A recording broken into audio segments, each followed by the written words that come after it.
I'm back. Well, truth is, I never really left. If you've been wondering where I've been the past 7 odd months, well, truth is, I've still been playing Factorio.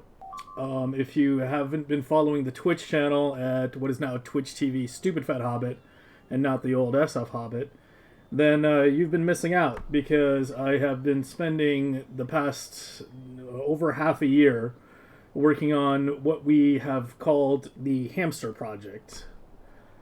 What is the Hamster Project? So, we finished the previous Megabase. I made a video on it. You know, it could have certainly been a lot better. And we wanted to do another Megabase. And I was planning on doing another one immediately after that one. But the starter base that I used for that old Megabase was very old and very obsolete. We can take a look at that one real quick. But this was an old starter base I designed for 1.1. And this was not a good design for 2.0. If I can find it in my sandbox here, it's over here. It was this old thing, as you can see. Yeah, the smelter array is missing off here, but it was pretty big. It's like that or something. But it was a bus-based starter that was a modular bus. I actually spent several hundred hours designing this in 1.1. Where you could have different sections, you know, and once you get past a certain point, the entire thing is pretty modular. You can have the sections in almost any order you want. And the thing was very, very heavily belt-based, bus-based, used a lot of belt, used a lot of splitters, used a lot of undergrounds. It was relatively resource-intensive, and this was designed back in the old 1.1 days where, you know, there was the whole philosophy of using bots was generally bad, because bots were not good for UPS. Now, obviously, that isn't as much of a concern in the early game, but this was still like a permeating philosophy we had back then. So when I designed this, this was designed to be as bot-free as possible with as many things working off a bus as it could. But that was then, and this is now. Things have changed, and this is no longer what I would consider to be a good design. As I said, I used it to start my previous Megabase, the one that I made the previous video on, but for the next Megabase, I wanted to design a new starter base, you know, these starter base to end all starter bases, kind of create the perfect Megabase starting blueprints. That was the design goal, was to just come up with a whole new set. And you're probably wondering why that took 7 months. So what happened was we realized pretty early on that trying to start a Megabase properly and quickly actually has a lot in common with speedrunning, thanks to the introduction of the new buildings, namely the foundry, the electromagnetic plant, and the cryogenic plant. Because of these three buildings, you kind of want to get to all the planets relatively quickly and unlock them and produce those buildings so that you can actually build with those buildings. You don't want to be building massive amounts using assemblers, right, and like electric furnaces when you could be using foundries and EMPs. It makes sense to grab those techs first, make a bunch of those buildings, and then build up from there. So that led to us realizing that trying to start a Megabase quickly actually has a lot in common with speedrunning. A lot. In speedrunning, you're just trying to get to the edge of the solar system. You're trying to just get out there as quickly as possible. So you want to get to Aquilo, and you're trying to unlock Promethium science, and then make a ship that can reach the end. In starting a Megabase quickly, again, you want to get your cryogenic unlocked pretty quickly, and there's some other techs you want from Aquilo relatively quickly, such as a foundation. You're going to want to, railgun technology, not because you're going out to the not because you're rushing the edge of the solar system, but because you want the handheld railgun.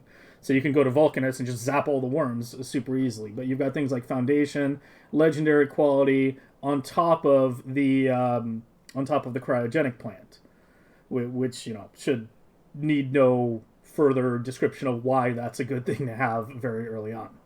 And not to mention there's things like captive biter spawner, etc., fusion reactor to make proper platforms, and so on. So essentially, you kind of want to speed run through all the inner planets, well, not just the inner planets, all the planets quickly, unlock all the technologies, and then build up. And we realized pretty early on that Vulcanus is an extremely powerful planet in that mid-game phase. But what do I mean by the mid-game? I mean that phase in between where you have unlocked all the technologies, but before you can like mass produce large amounts of legendary stuff. So that part where you're scaling up, when you've got like no mining prod, you still got a bunch of technologies to unlock, your prod levels are really low. That's when Vulcanus is really strong because power is very easily scaled there. Foundries are an extremely fast building. There's no active enemies you have to deal with. You can very quickly, cliff explosive everything and just build very massively very quickly. So pretty early on, we realized that that was going to be an integral part of the plan. So that brings us back to the hamster. Why hamster? Why is it called a hamster? This was sort of a meme that got a little out of hand. I started naming the different designs that I did off random animals just to give distinctions between different iterations. Like it started with like goose or something because we were like, oh, it's a wild goose chase, and then I became a duck, and then it became a hamster, and it kind of turns out a hamster on a wheel is a very versatile metaphor. So it sort of became this joke that just stuck, and then just stuck for the better part of better part of half a year. So it's called the Hamster Project, and we've called the category that we do Hamster Percent. And what do I mean by the category? I mean, this is not a pure speedrunning project. This is what I call a semi-speedrunning project. It has a lot in common with speedrunning, but it is not a pure speedrunning project because the goal is to design a set of bases that can continue to function, either straight up or with minor adjustments if you want to continue past the end of the game. You can continue past reaching the solar system edge, or just skip reaching the solar system edge and go straight into Megabase from there. As you can see, I went through a lot of iterations. This isn't all of them. You can see some of the older ones here. I might make a short video on this if there's actually interest, but long story short, there's a lot of different iterations we went through and a lot of different design philosophies that were tried before we wound up on this one. This is the final one you're looking at right here for Navis, at least. So first off, I'm going to be uploading a few videos of runs that I've done. I'm going to be uploading 2 of them. One of these runs is a 7-hour, 12-minute run that I did. And I want to make it clear this is not the same category as, say, like Anti-Elite's 730 run, because his is like no blueprints, right? And mine is with blueprints. So I don't want anyone to be going like, oh, you took the world record from Anti-Elite's. No, it's a different category. It's a different category. The design goals are different. There are a lot of major differences, as I said, because these blueprints were designed to keep functioning past the end of what would be the end of the game for them, because I wanted them to be essentially a jumpstart set of bases that also happened to be good at going pretty fast. And we did, turn out going pretty fast. I mean, 7-hour, 12 minutes to reach the edge of the solar system is definitely a pretty respectable time, and I'm quite happy with it. But just to give a quick example of like some of the major differences, like I know in Anti's 730 run, he doesn't make like rocket fuel or have anything besides nuclear heating, at least last I checked, on his run, for example. He just brings the uranium, uses that, and then essentially creates the science needs before he runs out of uranium. Mine works much more differently. For example, it can self-sustain heat. Once the uranium, you don't need the uranium. Once it's up and running, it'll sustain itself off the heating towers. It makes its own rocket fuel. Generally, there's a lot more to be built. And the reason I'm going through all this is because I want you to understand that there are some important differences between this and a pure speedrunning project, which is why I call it a semi-speedrunning project, or the Hamster Project, and we've been calling it Hamster Percent. It's a funny name, but it's also a useful name because it's easily Googleable, I guess. You can probably just search Factorio Hamster and in a bit, and you'll be able to find everything related to it. But the core design was, this is a set of jumpstarts that is meant to transition to a megabase or go to the edge of the world really fast. You can do either with them, with some minor adjustments, if you want to keep going. And we'll be talking about what adjustments need to be made in this video. Okay, so I think that covers it for the overall description. So I'm now going to dive into each planet one by one and talk about each blueprint, starting with Navis, in terms of what you need to do when following these blueprints, and what you need to adjust if you're going to continue past, if you're going to continue into the Megabase phase. As I said, I will be uploading 2 videos of runs that I did, one that's 7:44 and one that's 7:12. You're better off watching those videos if you want to follow those blueprints. I know it's like going to be a long video to follow, but that will give you the full details of what you need to do, because there's a lot of like minor little things that, you know, I can't include in the blueprints or include in combinators as like things to do. You know, you're better off just watching the video on another monitor while you run it or something like that, if you want to go as fast as I did. If you don't care about going super fast, then the blueprints are relatively, you know, easy to figure out in terms of what you need to do, but it will help tremendously in terms of understanding if you watch one of those videos. But if you don't want to watch an 8-hour video, well, at the very least, what I'm about to go through here should help you quite a bit in understanding what's going on. Okay, so first, I want to talk a little bit about seeds. So when you're speedrunning or just running Factorio in general, the seeds are very, very RNG. This has kind of become a bone of contention for me over the past 7 odd months or so, because the difference between a good seed and a bad seed is absolutely enormous. It is tremendous. A good seed will, you know, often be an hour or so faster to finishing the game than a bad seed, and a very bad seed can be like several hours slower or something like that. So right here, right now, we're looking at the preview for what is the seed that was used in this run. This is what we're looking at is the 7-hour and 12-minute run. I've loaded it right before the ship goes to the edge. Actually, it's on the way. I just realized. Yeah, I mean, whatever. It's probably going to die in a minute. Who cares? Because I need to micromanage the speed on that, but more on that later. But this save had everything already built, so that's why we're looking at it. So, regarding seeds, generally what you're looking at with a seed is something like this. Like, this is what I consider, this was definitely a top-tier seed. This was probably the best seed I found in the 7 odd months that I worked on this, although keeping in mind that what I was looking for in a seed definitely did change over the course of that time, and it was only towards the end of it that we had a really concrete idea of what we thought a perfect seed would look like. So why did I pick the seed? Why do I think this is a good seed? So you want a pretty good percent of oil. Finding 2 big patches that are also relatively close to each other is about as good as it gets. These were a bit far away from the start, but not that far. You can see them, whoops, you can see them down here. And this was something like 4,000% initially when you know, before I started tapping it. And this was plenty of oil to keep everything going.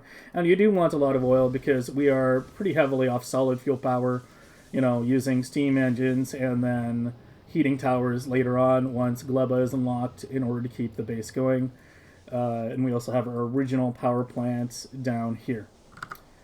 You want to find multiple large patches, ideally relatively close to the start. Again, you know, it should be obvious why I consider this to be a good seed is because basically all the ore that I needed in order to finish the run was pretty much in this circle. I mean, I guess you can include the coal down there. Actually didn't go for this uranium, went for this one because getting a lot of biolabs is one of the ways you can speed up a run because you often get held up by research time. So I went for that one because it was a much bigger patch, and you can see that tapped way up here in this corner.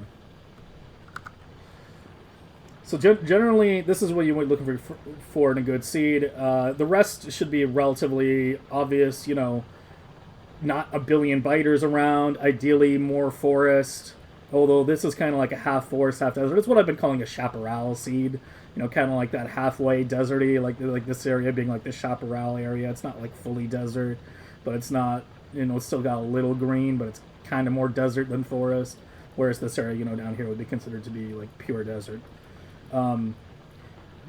But like this kind of stuff is fine. You generally want to avoid the pure desert seeds. That should go without saying at this point. If you're watching this video, you probably understand how quickly the pollution tends to spread there and how much more nasty the biters can get. So that's something you want to keep in mind.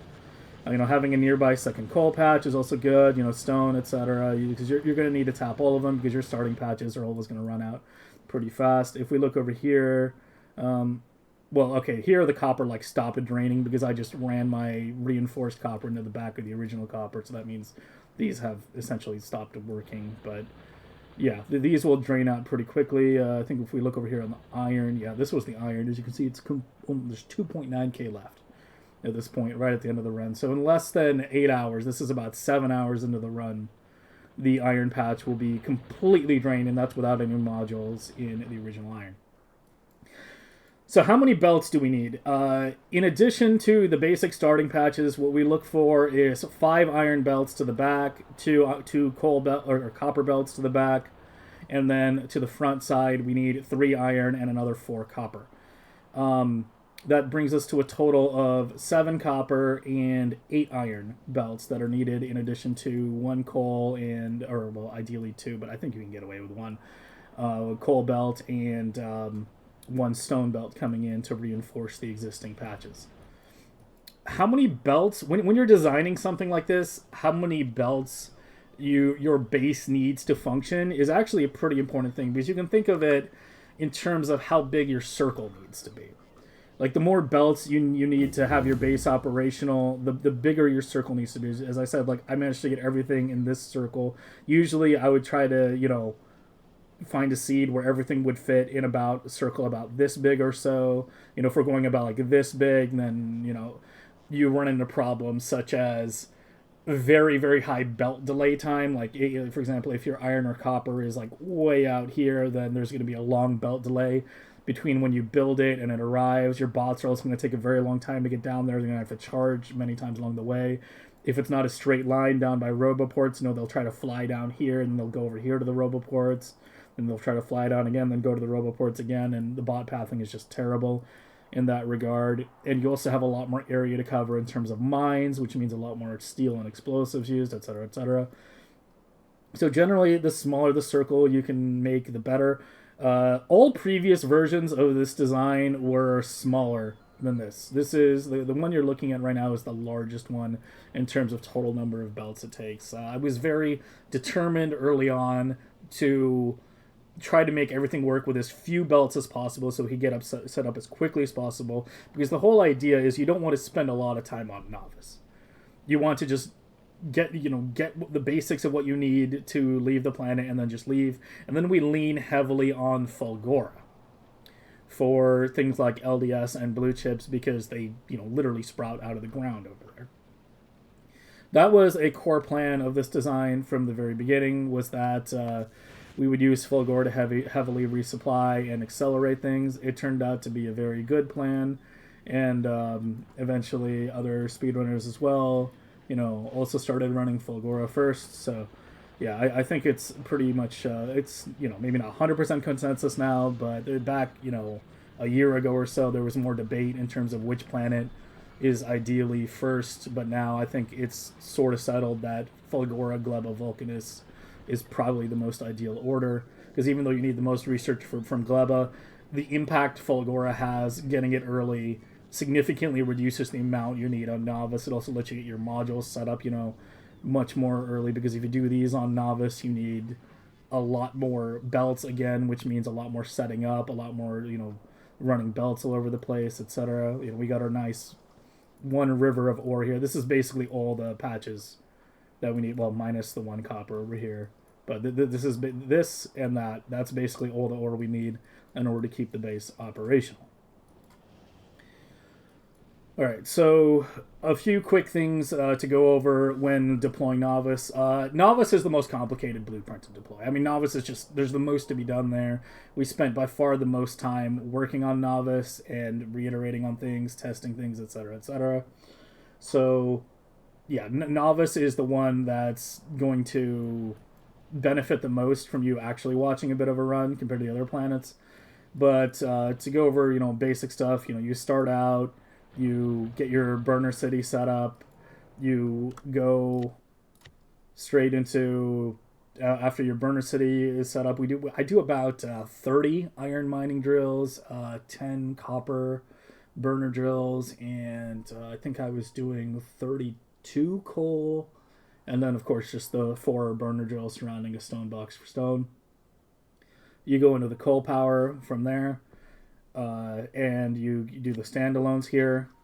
You do the ammo if needed. If you don't need to kill biters, you don't do that. I was experimenting with shotgun towards the end of this project, and I kind of like it. It's you need more fish. Like if you're taking out an early biter nest, like there was one on this seed. I remember this was one nest that had to be taken out really early. If you have to take out an early biter nest, using a shotgun will cause you to use more fish than using turrets, because you'll be tanking the biters while backpedaling with a shotgun. But the shotgun has AoE and the turrets don't, so it feels like you need a lot less ammo, so it's a lot more resource efficient. Like I feel like if I'm taking out a biter nest that has a lot of already spawned biters, I need about 100 bullets or something, plus like 4 to 6 turrets, to do it quickly and efficiently. Whereas if doing it with a shotgun, just having a one shotgun, 20 shells and some fish is more than enough. So that turned into that was something that we clued into pretty late, but I definitely would recommend experimenting with it if you only have a small amount of biters to clear. If you've got like 3-4 nests to clear early on, just go for the turrets. But shotgun is definitely an option. So after you do your standalones, you just feed these by hand in order to get your basic resources. You drop this thing. So the way you build up the initial Navis base is it's built from top to bottom.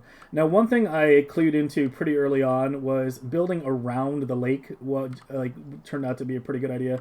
Usually, ideally, I like to tuck the base around the lake itself, like that.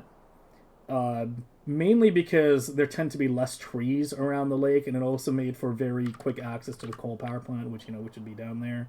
The base was tucked around the lake. This seed had the stone patch right out here, so I had to move the base up and over. But ideally, if you put the lake right about there, it makes things very dense and reduces the amount of running time you have to go between locations, and reducing the running time in the early game can significantly speed things up, because there's a lot of running in the early game. This was also, again, why I consider this to be a good seed, is because all 4 starting patches, they're not touching at all, and they're all very close to each other, so it was very quick to go from 1 to 1 to 1. It saves a good amount of time in the early game. I was off Navis in I think 3 hours and 20 minutes, maybe a little more, I can't remember exactly, like 3:23 or something like that on this seed. So yeah, it was a pretty fast Navis leave time. And I was done with all the inner planets, meaning minus Aquilo, in about 5 hours or so. And then it took another 2 hours to finish Aquilo and reach the edge of the solar system. So again, coming back here, you start by building out this. This is your first iron. And then doing your gears and setting up your belt. Again, I highly recommend watching the other videos if you want a more detailed thing over that. I'm going to be going over these what to do in the most basic manner, because if I were to go over every step-by-step in detail, this would be a 5-hour video, and this is supposed to be the short version, and whereas you can watch the actual runs if you want the long version. So yeah, you first build your first iron, gears, the belt, then you do the copper, your green circuits, and your inserters. Then after that, you do your coal, your starting coal. You build out your power plant this much, do the inner part, and run the coal belt through here. Get your copper and coal buffer set up relatively early, because especially the coal, because if your coal patch winds up being kind of thin, you'll be glad you set it up early, because you can pull coal out of there and just manually dump it in the furnaces, while you set up another coal patch. After that, you finish setting up the rest of iron, and you get the second iron smelter set up. And after that, after the second iron, comes the science, and make sure you start buffering the science ASAP. We overlap. We overlap. I don't know if there's a better term for it, but I'm calling it overlapping. Basically, we make more labs than you actually can support. If you look over here, it's something like 60, I believe.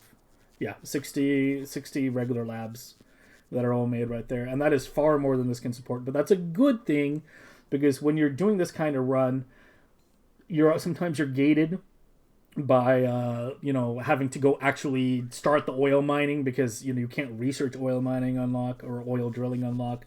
You have to go out there and actually start the pump, and this will let science buffer up. Also, if you have to deal with biters early on, getting the science set up quickly and then starting the buffer, then go dealing with the biters, then coming out and dealing with the labs is better than than not buffering or doing the labs too quickly and having to deal with the biters attack you and deal damage to the base, etc., etc. So yeah, after second iron, you set up your science. You definitely want to set up your ammo and turret as well.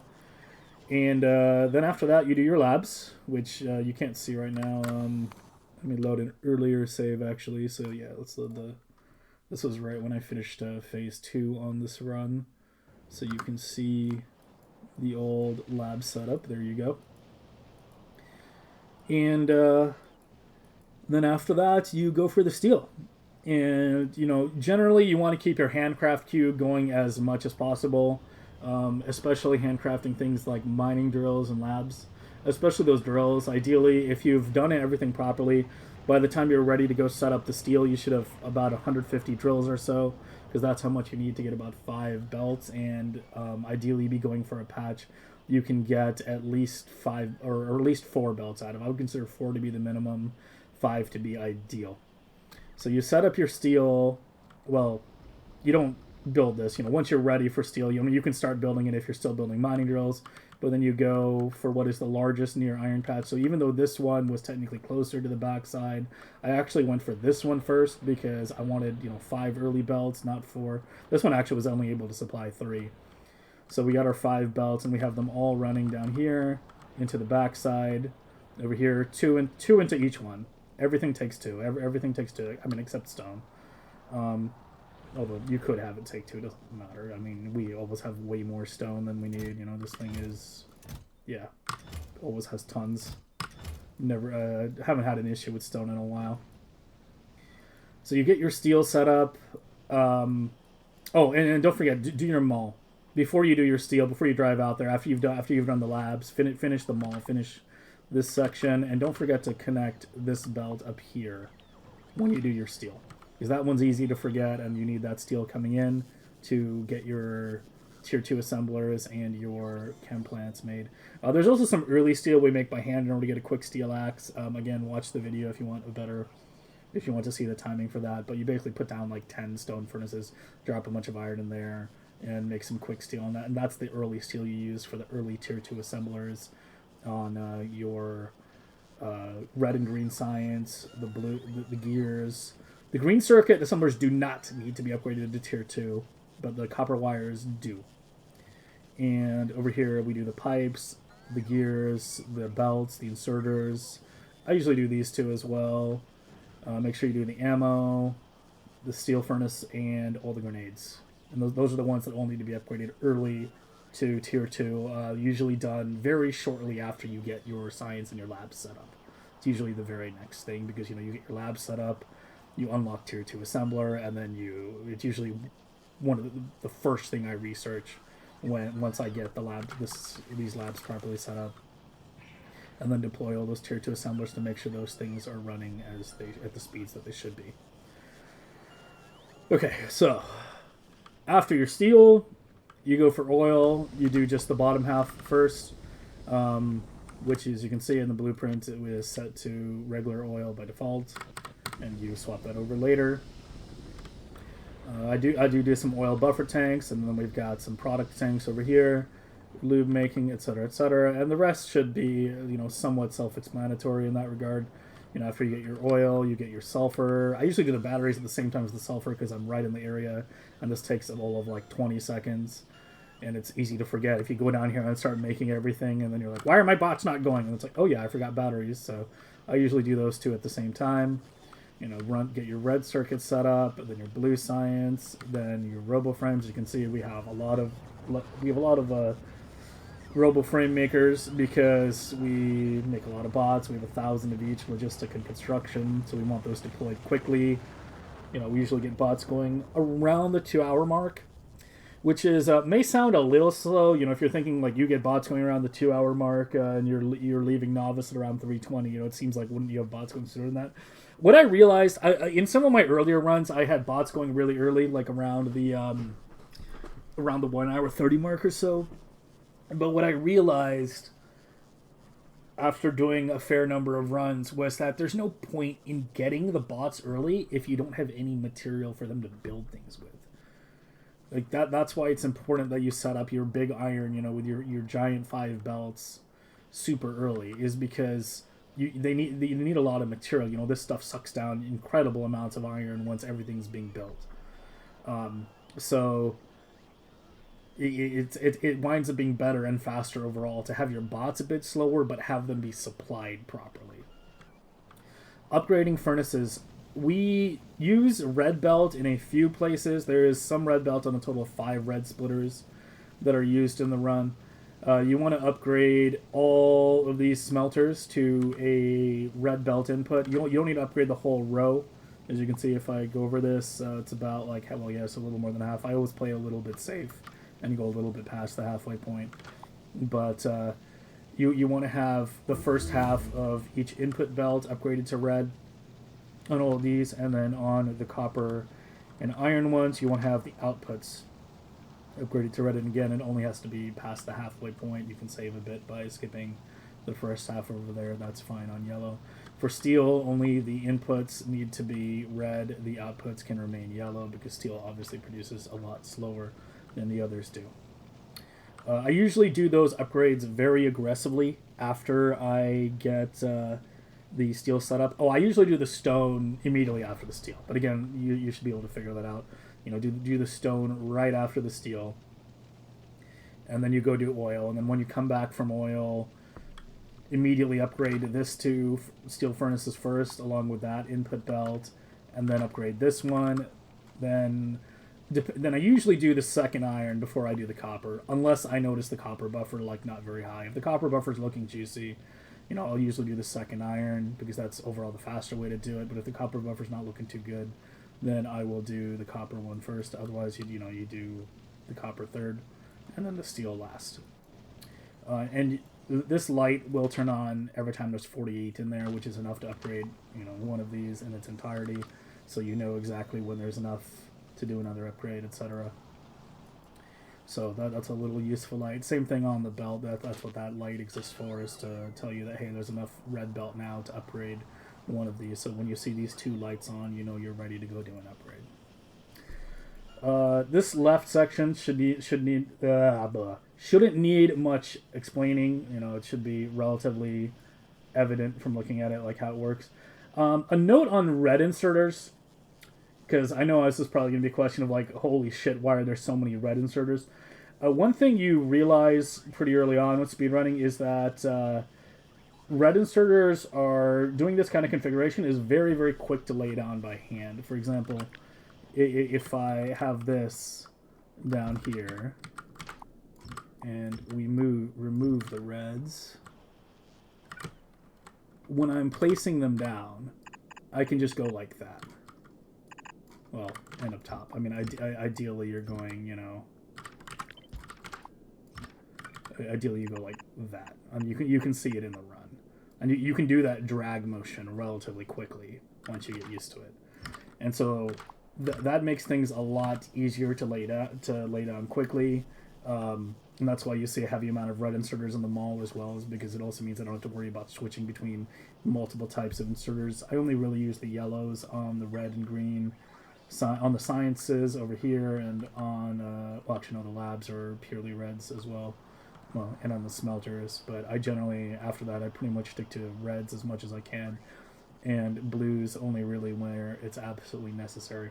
Red inserters are just really good for speedrunning overall. They're barely more expensive than yellows. They are a bit faster, so they're less likely to be the bottleneck.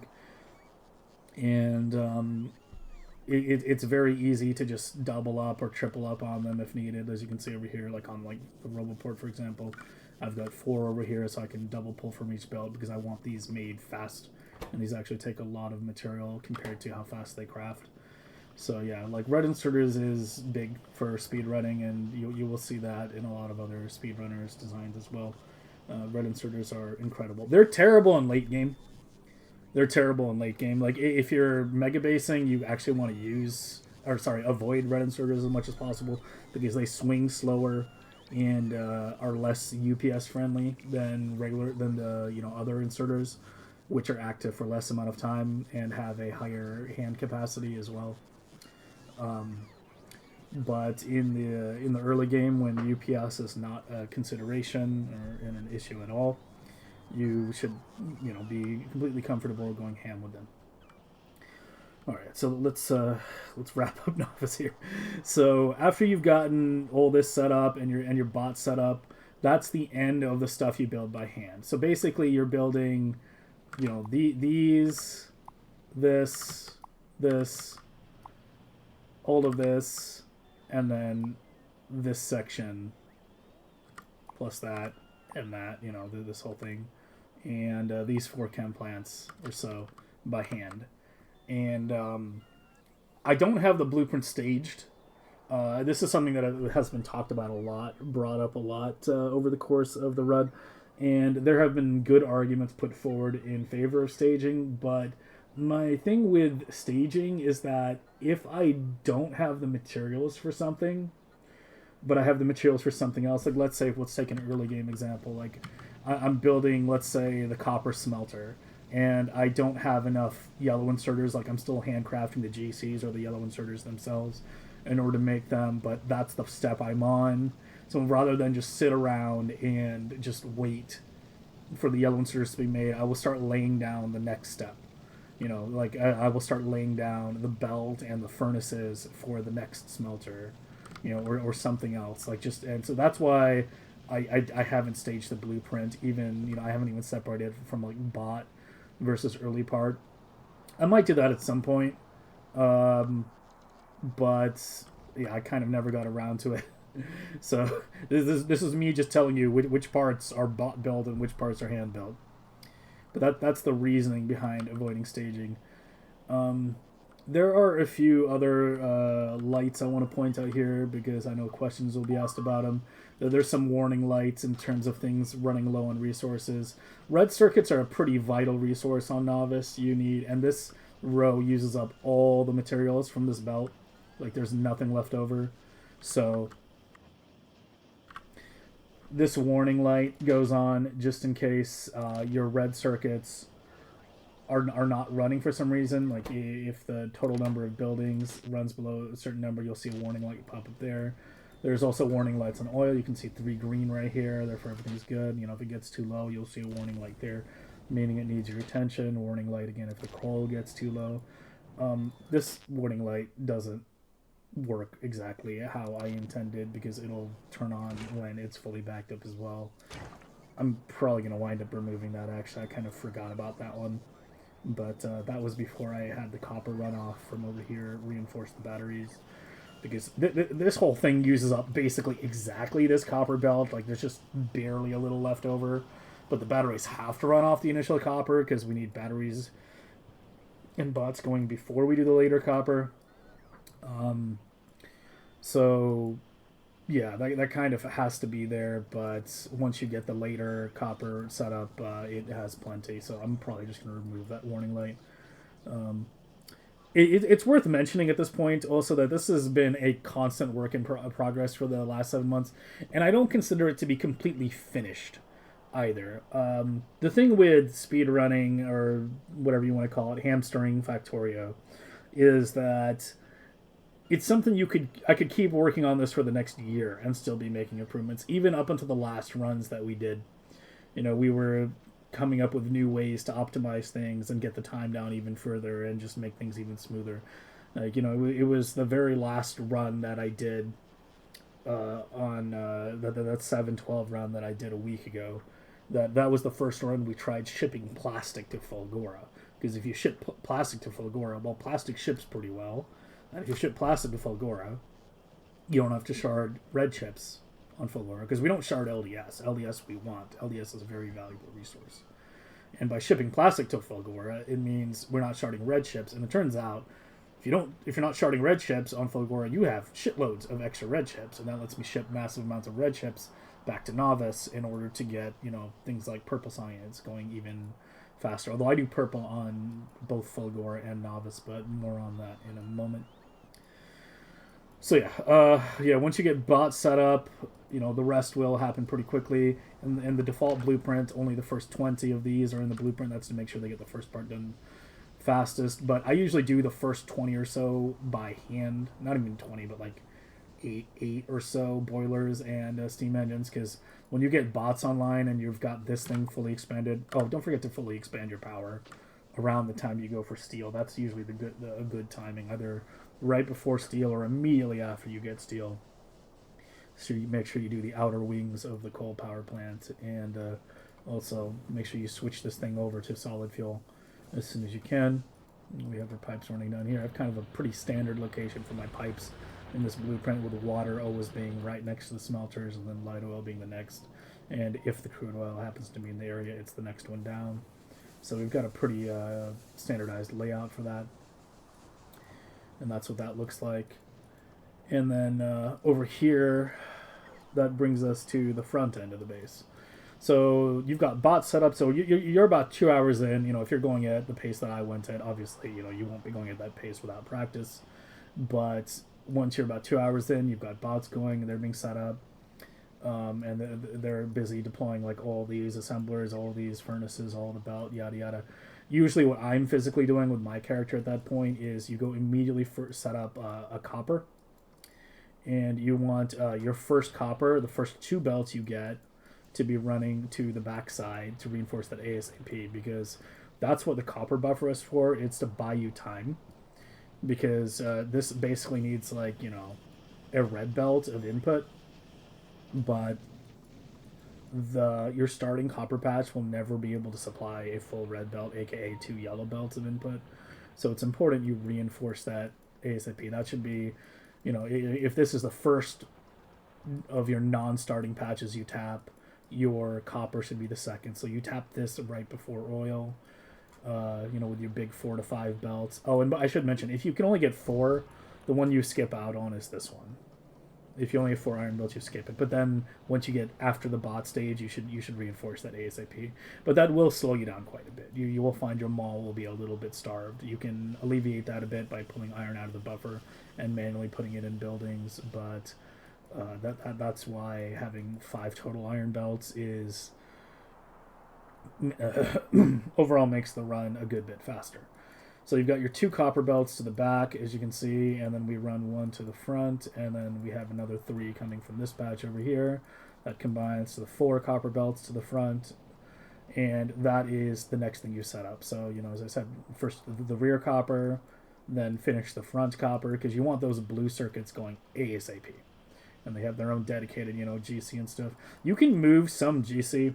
There's a big fat buffer down here. You can move some from here to here, but I would caution on overmaking on BC early, because this actually makes quite a few blue circuits, and I had a couple runs where I grabbed like all my GC and some red circuits from here and was like feeding this to get it going early before I had the copper set up. And then I didn't have any GC to launch to Fulgora, and I'm winding up manually skipping it off belts in order to stuff it into the silo. So just keep in mind, this actually does make it a fairly good rate once you get going, and even if you're going at my pace, you'll find it more than enough. So if you're going, one thing you have to keep in mind with this kind of speed running type thing is the slower you go, the more resources you get. It's what I call a bit of the speed running paradox. Whereas the faster you go, the less resources you have. And so oftentimes like you'll have like a really good run where you're like, oh, things are going really well, but you're like, I have no material. Well, it's because you're going so fast that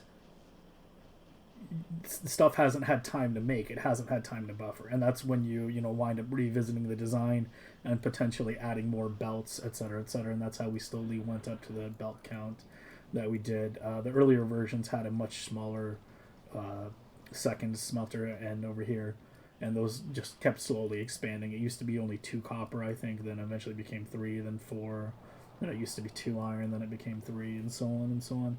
So yeah, there's like that speed running paradox where, if you want to go fast, you need to build slightly bigger so that you get more material, but building more also takes time and slows you down. So there's kind of this equilibrium point that you try to reach where you are building a reasonable amount so that you don't get slowed down, but not overbuilding by so much that you're wasting time building when you could be just leaving the planet and going and working on other things. All right, so I think that more or less covers it for the key parts of Navis. Don't forget to capture a biter nest. There is a biter container blueprint in here that you can put down. It should be pretty easy to understand. This pipe pattern prevents biters from spawning if you use it, so find a nest relatively close to your base. I usually don't do it with my very first nest that I find. If we look at the map again, so it wasn't this nest or these nests that I captured, but this one out here, and this was in a nice spot right above the base as well. So at this point it's become decaptured, but that's fine because I've already made all the biolabs that. Actually, no, this was the this was the 5-hour mark that I loaded. I forgot I loaded an earlier save. So I'm physically still on Vulcanus. This is actually right before we go back to go capture it. Yeah, we just finished captivity. You can even see that right there. But I'll talk about that once we get to the Gleba part. This part down here, let me just go through the blueprints because this is the part you're going to be looking at. Okay, so I've covered these four. This, the red box maker, I do this as soon as this first 20 power plants or so are done. This... Once you see this part done, that's usually when I do the red boxes, or usually like as I get out to the copper, because it's good to run these belts manually, because belts are one of those things where it's very quick for you to put them down. Like, it's a lot of entities, so if you're running a belt, you can just be running along, going like putting a belt down in a straight line, like lickety split. But if your bots do it, it's a lot of entities. You don't want the bots doing things that are easy to put down by hand. You want them to be focusing on things that would take you a lot more time to put down by hand, like stuff over here, while you run the belts. So what I do is I manually run the roboports out to these fields, and then I have the bots do the miners and the power poles and all that, and then I just focus on physically running the belt. And in the meantime, I'm manually running out the bots elsewhere. We have these blueprints right here as well, robos for both straight and diagonal. Your mining blueprint over here, again, should need no explanation. Your biolab setup, these are what I call UCs. It's just an abbreviation that I use for universal constructor of just an assembler that just makes stuff. It's just a standard parameterized assembler. There is one special one in here that deserves a little discussion though, and that's the limited UC.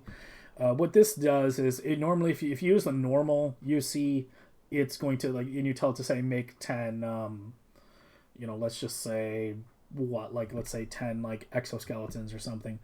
If you use the normal one, it'll make 10 exoskeletons, but if you pull exoskeletons out, it'll make more. It'll always try to keep 10 exoskeletons in the network. These limited UCs with the combinator, what they do is they will make the amount that you specify and then stop forever.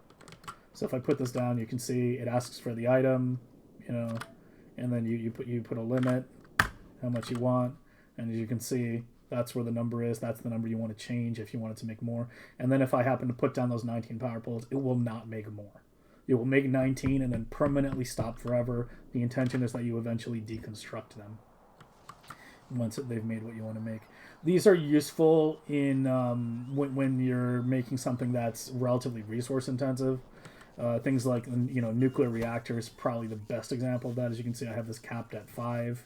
It's already made 5, so I would then deconstruct this, and that would liberate all these resources which are being tied up in here. The buffer I have in here, I've managed to keep pretty small, but there's not much I can do about what's in here. So these are kind of meant to be deconstructed. Again, I have it on the heat pipe too, make only 800 and then stop permanently. So that's a useful little circuit to have in those situations. There was one other thing I forgot to mention, and I'm forgetting what it was. I'm sure it'll come back to me. Ships, that was it. Ships. As far as ships go, I'll be going over, I'm going to go through all the planets first, and then I'll talk about the ships in a little more detail. But while we're talking about UCs, it's worth mentioning this blueprint right here, which is the new platform blueprint. So what this does is you put this down, and you specify the number of cargo bays and thrusters. It's unfortunate that I had to default this to 3. It's just due to how the parameterization works. If you ideally, I would want it to default to 1 or 2, but I have other things that also have 1 or 2. And what are you doing? What? Okay, well, I'm just gonna load a save. That didn't happen in the actual run. Just goes to show like biter RNG, I guess. So I don't remember that happening in the run I did a week ago. They apparently got through there or something. But yeah, so that's a good example of the limited UCs being used, to make the platform stuff, which uses a good amount of like blue circuits, platform, LDS, things where you don't want to be making extra of what you need. My standard ships are 1 engine, 4 cargo bays. For the interplanet ships, and the Aquilo ship is simply double that. So 8 cargo bays and 2 thrusters. So you put this down. I can actually demonstrate for you real quick. Like here, so we want to make a new ship. You do 4 and 1. Put them down. The first ship that I make, the very first ship that I make, I usually make everything by hand. I tend to handcraft a lot. If you watch one of the longer videos, you'll see how much I handcraft. Like handcrafting is a very, very powerful tool. You're essentially a mobile, high-speed assembler with a very high throughput and a high inventory capacity, and you should take advantage of that. And you should, because also there's the fact that when I'm making the first ship, I don't have the logistic network available, right? Like when I'm talking about the first ship, I mean the first actual ship, not the first white science. White science is this little thing. Kudos to Thu, I think it was, who it was his blueprint. I used to have another one over here. There's actually both of them in here. You can pick which one you want to use. This was my original one. This took 2 ghost silos, and but Thu hooked me up with this one that he spent a lot of time designing, which is a lot more circuit intensive, and only takes 1 ghost silo launch. So it's 1 less launch. It makes slightly slower SPM wise than mine does, but the difference is negligible. It doesn't actually slow down the run. So yeah, this was a good one to just speed things up a little bit, but you can use either one that you want. If you don't understand what a ghost silo is a silo that has a bunch of things ghosted into it. Like if I put this down here, you can see there's a bunch of stuff placed down like this. So when you're building the platforms, you want to launch however much platform you need first, and then you do the ghost silos for all the minor stuff. You have to do the ghost silos, because otherwise, you're launching full rockets worth of stuff, right? Like the platform will request like 5 inserters, and they'll launch a full stack, and you'll wind up spending like 30 rocket launches instead of like 3. And that obviously will slow you down tremendously. So the ghost silo stuff isn't optional, but it should be pretty easy to understand. As I said, you've got your white science, and with either 1 or 2 ghost silos, depending on which version you pick. The EK is the main workhorse ship of the inner planets. We make 2 of them. In the early game, 1 of them works as my colonization ship that shuttles me around and the materials I need in order to set up a planet. And the second one works as a supply ship. Like it mainly just goes to Fulgora, picks up material, and then delivers it to planets. It goes back to Fulgora, repeat. Once I finish the colonization phase of the first 3 inner planets, the ship 1 tends to be a Gleba only ship. In order to make sure ag science stays as fresh as possible, it just goes Gleba and back, whereas ship 2 handles everything else at that point. But yeah, I'll talk a little more about the ships once we finish going over the planets. But yeah, Navis is obviously the longest one, so there you go. But hopefully that that should get you up to speed on all the ships and everything and how they're deployed. We've got our little science meters this here as well. It should be relatively self-explanatory. It just shows you how much science you currently have in buffer. Let you know which ones you need to go worry about, which ones might be running out. Pro tip, agricultural is always running out. So just always have that ship running back and forth, because the spoil issue makes it so that will always run out pretty quick. I have it set up on Gleba to try to be as fresh as possible, but there's limits to what you can do, especially with how slow these early game ships tend to be. I think mine all run at about 100 kilometers a second, other than the Aquilo ship, which runs at about double that. but still.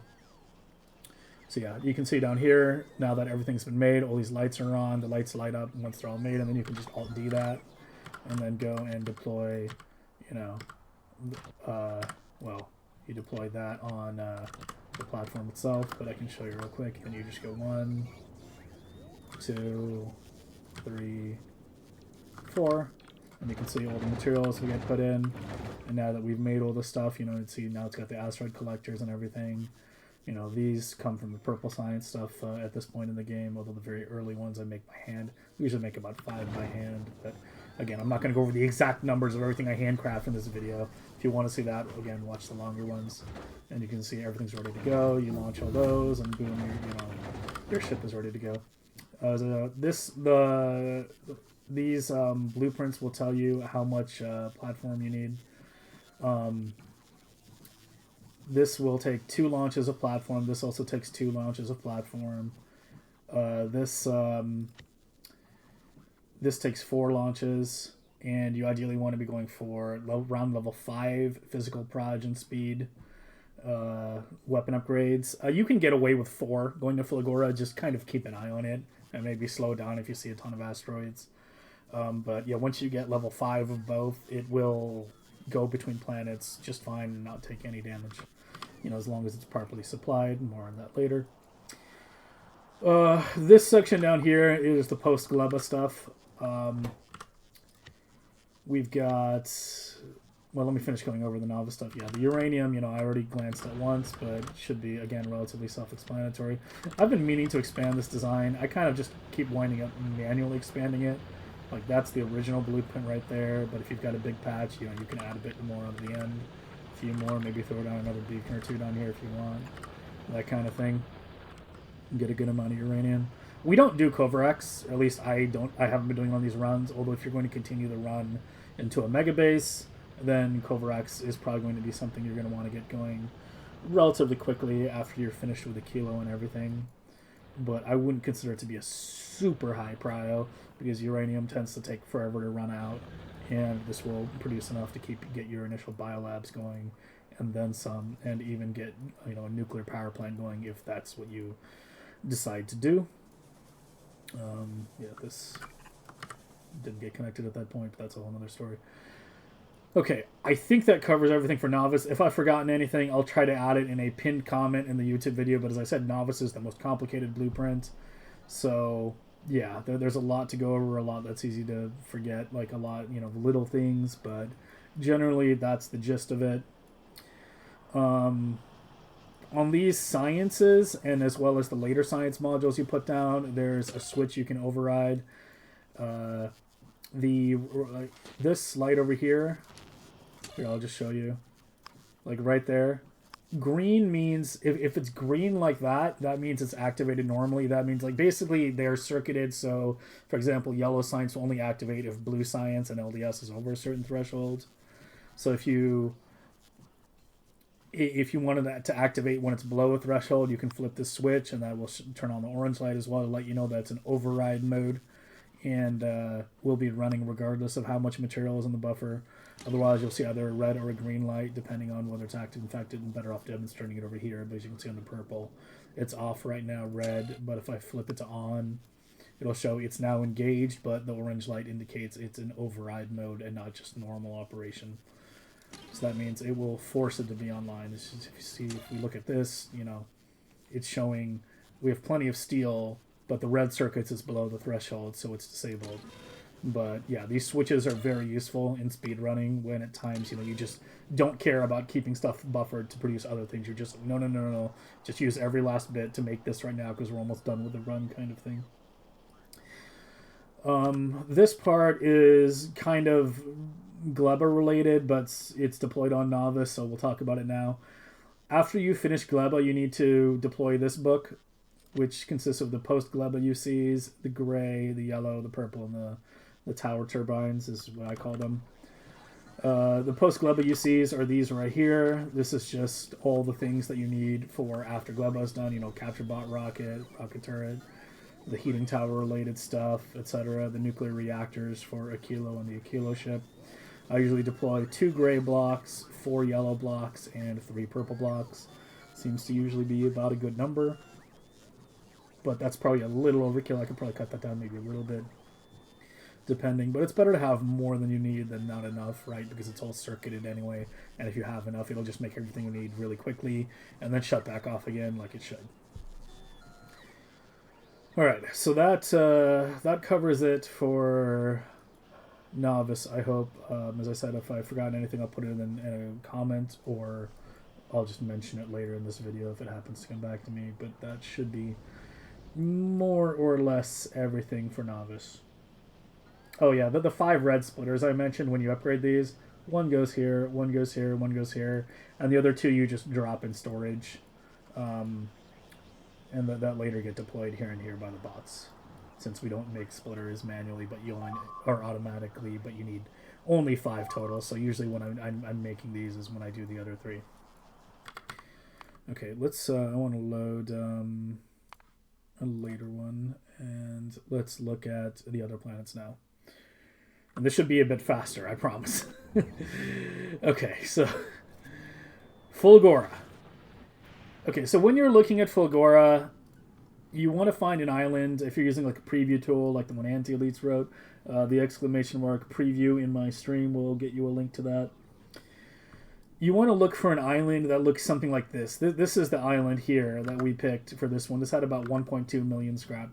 You want to look for something that seems to have multiple separate-ish patches, maybe touching a little, that don't seem to have any like gaps in them or anything.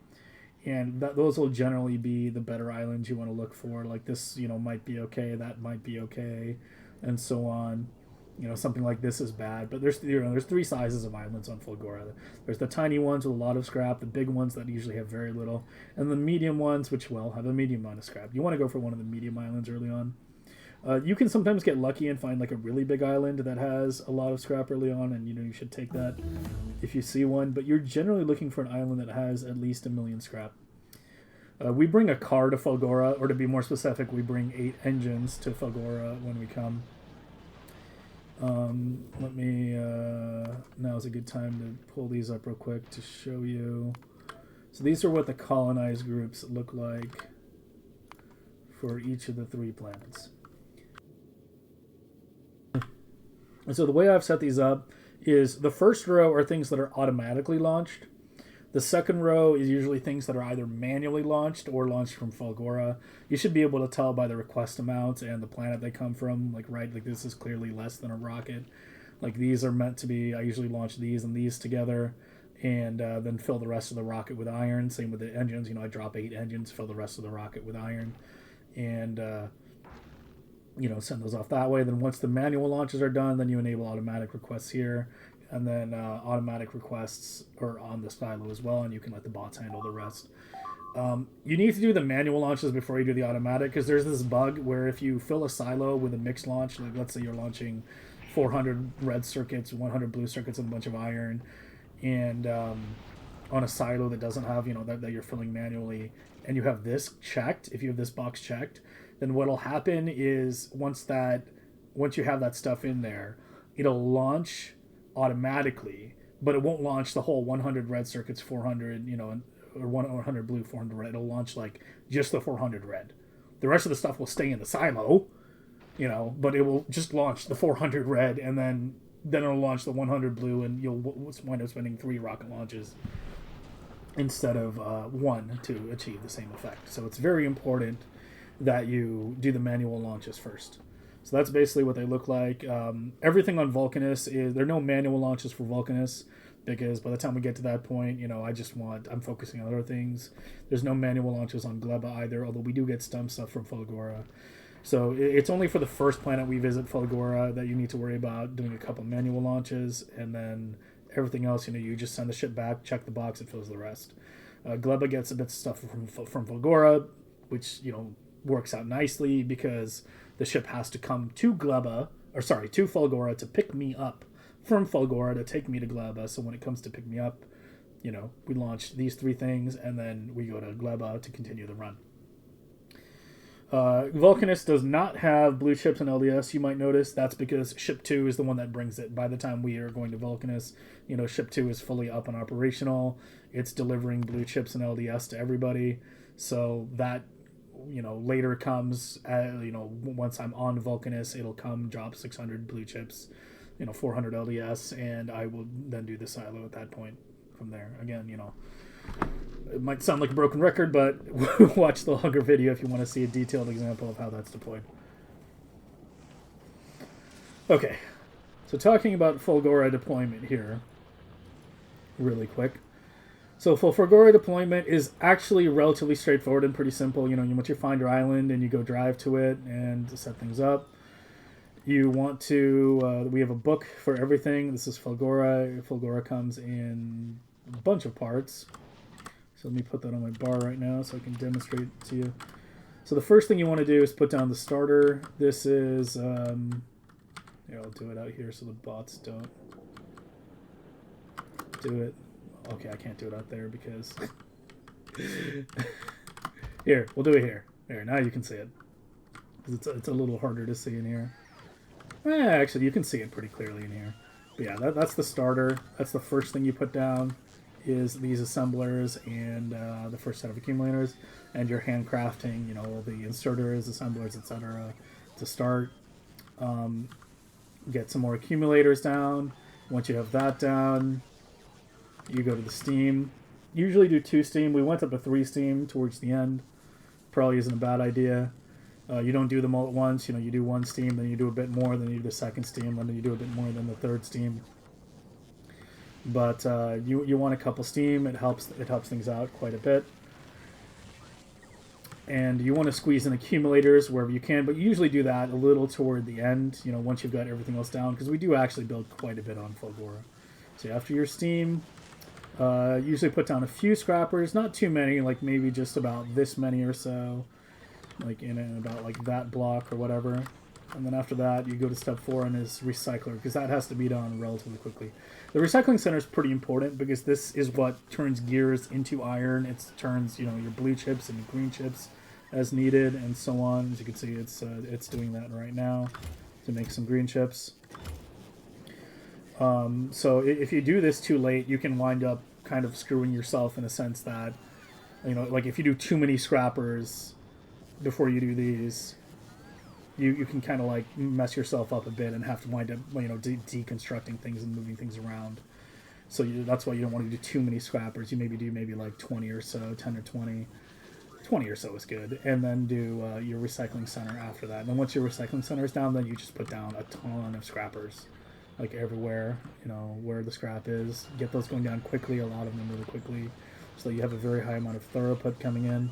Make sure you drop pretty much your entire inventory into these, and then there is a logistic group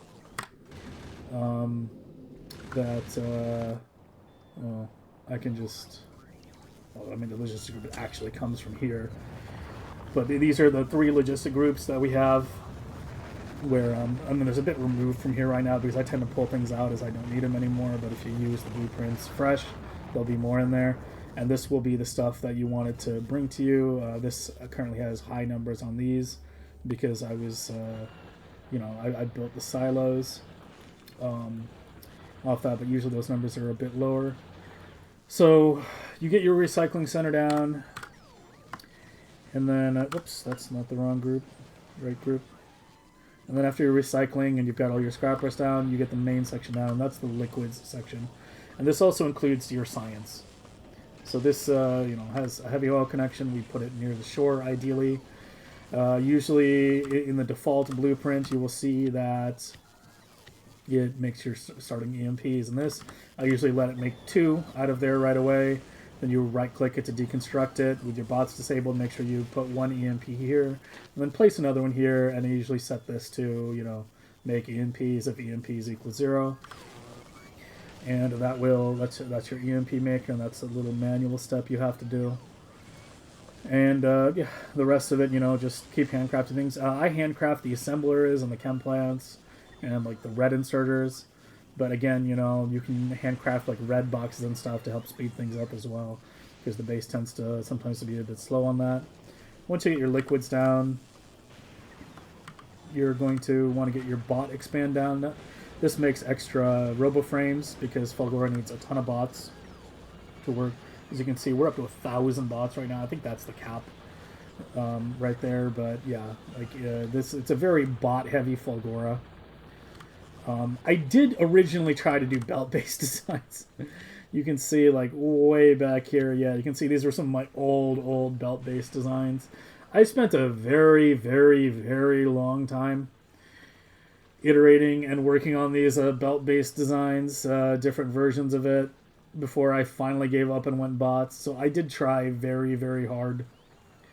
All those blueprints are going to be included in the blueprint book for those of you who want to see it. If you don't care about them, you can just delete that. But yeah, all the old blueprints are here for those of you who are curious about the different methods we went through and maybe some alternate stuff. You know, like the whole belt-based Gleba that I used to do. But yeah, both Gleba and Fulgora were much more heavily belt-based, but as time went on, we realized, you know, belt seems nice, but guess what? In the early game, you don't give a shit about UPS. You have more UPS than you need. Just use the damn bots. Just go ham on bots. There's no reason not to. Once you scale things up and get to Megabase levels, that's when you can, you know, convert to green stacked belts and everything like that. But in the early game, I can't stress this enough. Don't be afraid to go ham on the bots. It just makes things faster. It makes things easier. It makes everything a lot less headache, and it's a lot more flexible in terms of how you can do things. Like, look how much stuff I have jammed in here. Like, we would not be able to do this if it was a belt-based design. I think that should be pretty clear at this point. So yeah, we have our little bot maker over here, and that needs its own heavy oil connection. Then after that, silos, modules over here. Purple science, I do 2 of those. And then the junker, this is to help supply for purple science. And you usually want to have the junker close to the recycler, somewhere in the middle. Ideally you want those 2 in the middle, and also relatively close to the silos to minimize bot travel time. And then lastly, the landing pad, which is just a pad. And that's mainly there so you don't forget it. The only request it has right now is plastic. It was a Ravager, kudos to Ravager, who suggested shipping plastic to Fulgora. This was like one of the final innovations that we came up with in designing this. It was literally only the last run, that 7-12 run that I did, where we wound up shipping plastic. But, and you know, as I said, there's a lot more that could still be improved on this. If I worked on this stuff for another month or 2, I'm sure I could get sub 7 hours pretty easily, but I had to put an end point somewhere. Like, I had been telling people I was going to do the second Megabase, you know, way back, like, last, like, May and June. And then we started working on the starter base, and then it became a semi-speedrunning project, and then I spent the next half year on that, and I kept pushing back, you know, we'll do the Megabase, you know, toward the end of the year, then it was, like, at the end of the year, then it was, like, early next year, and eventually I just had to set a final end date of, like, you know, this needs to stop. This needs to stop. This is out of control. We need to move on. I have 3,000 hours in Factorio without putting a single mod on this game. I have 3,000 hours in pure vanilla working on megabasing and speedrunning shit. You know, I'm become a complete expert at just vanilla Factorio, and I haven't even touched any of the mods. I've never played Space Exploration. I've never played Pianodons. I've never played Industrial Revolution, any of that. And I would like to go play that. I'd like to go play with like the modded planets that have been added in Space Age too. There's a lot of Factorio content I still haven't touched. So yeah, we had to just set an end date somewhere. So that's why we were, you know, I'm talking about, like, we were making innovations up until the last minute. You know, it's a project that wasn't really finished as much as it was ended, because we just had to set a deadline somewhere. Because I think my Twitch chat was going to murder me if I didn't do the Megabase. You know, sometimes because I delayed it so damn much, and I don't blame them. So yeah, we ship, I mentioned this a bit earlier, but we ship plastic to Fulgora. The ship 2 brings a bit of that. I removed the request now, but if you load the naked blueprints, you'll see a plastic request in there. Usually just 1 or 2 plastic shipments is more than enough to supply enough plastic for tons of science. I can't remember. I think it's like 1 or 2 plastic bars per bottle. I think it might have been like 1 plastic bar. I mean, I can check real fast. It's 1 plastic bar per 2 superconductors. And then the super caps take 2, and then yeah. So it's basically 1 plastic bar per electro. Meanwhile, if you're starting red circuits for plastic, you're going to be starting like 4 or 5 red circuits per plastic bar. So yeah, shipping small amounts of these intermediaries to Fulgora can actually be extremely impactful in terms of how much more you can get out of Fulgora. One thing I do want to talk about, because I know we're going to get some questions about it, why do I do purple science on Fulgora? I originally experimented with yellow science on Fulgora, and you would think that would make more sense, right? The blue chips and LDS, and I experimented that in my old Megabase as well. You can see me talk about that in that video. But the issue with yellow science on Fulgora is it requires a lot of green chips, like a lot. So you wind up having to either shard a lot of blue chips, which you don't want to do. There was something else I can't remember. But like I do remember green chips being one of the primary issues, where it's like you wind up having to shard something you don't want to shard in order to get that going. But I kind of realized like most of the stuff that purple science takes is stuff that I'm kind of trying to dispose of on Fulgora. Like I was already disposing of steel if it got too high on Fulgora. I was already disposing of stone if it got too high on Fulgora. And you have all the circuits you need for the most part, you know, unless you start doing yellow science or something. So we kind of came to the realization that, you know, maybe we should try doing purple on Fulgora because it's all the materials we're disposing of. And that turned out to be a really good idea. So I do some purple science on Fulgora. We do ship some of it from Fulgora back to Navis. But I also do have a purple science setup on Navis. You know, we ship red chips to Navis as well from Fulgora, then make some more here using the stone and steel that's made here. Because there's always like an absolute shit ton of steel here. You know, once you get past the first 2 hours or 3 hours or so.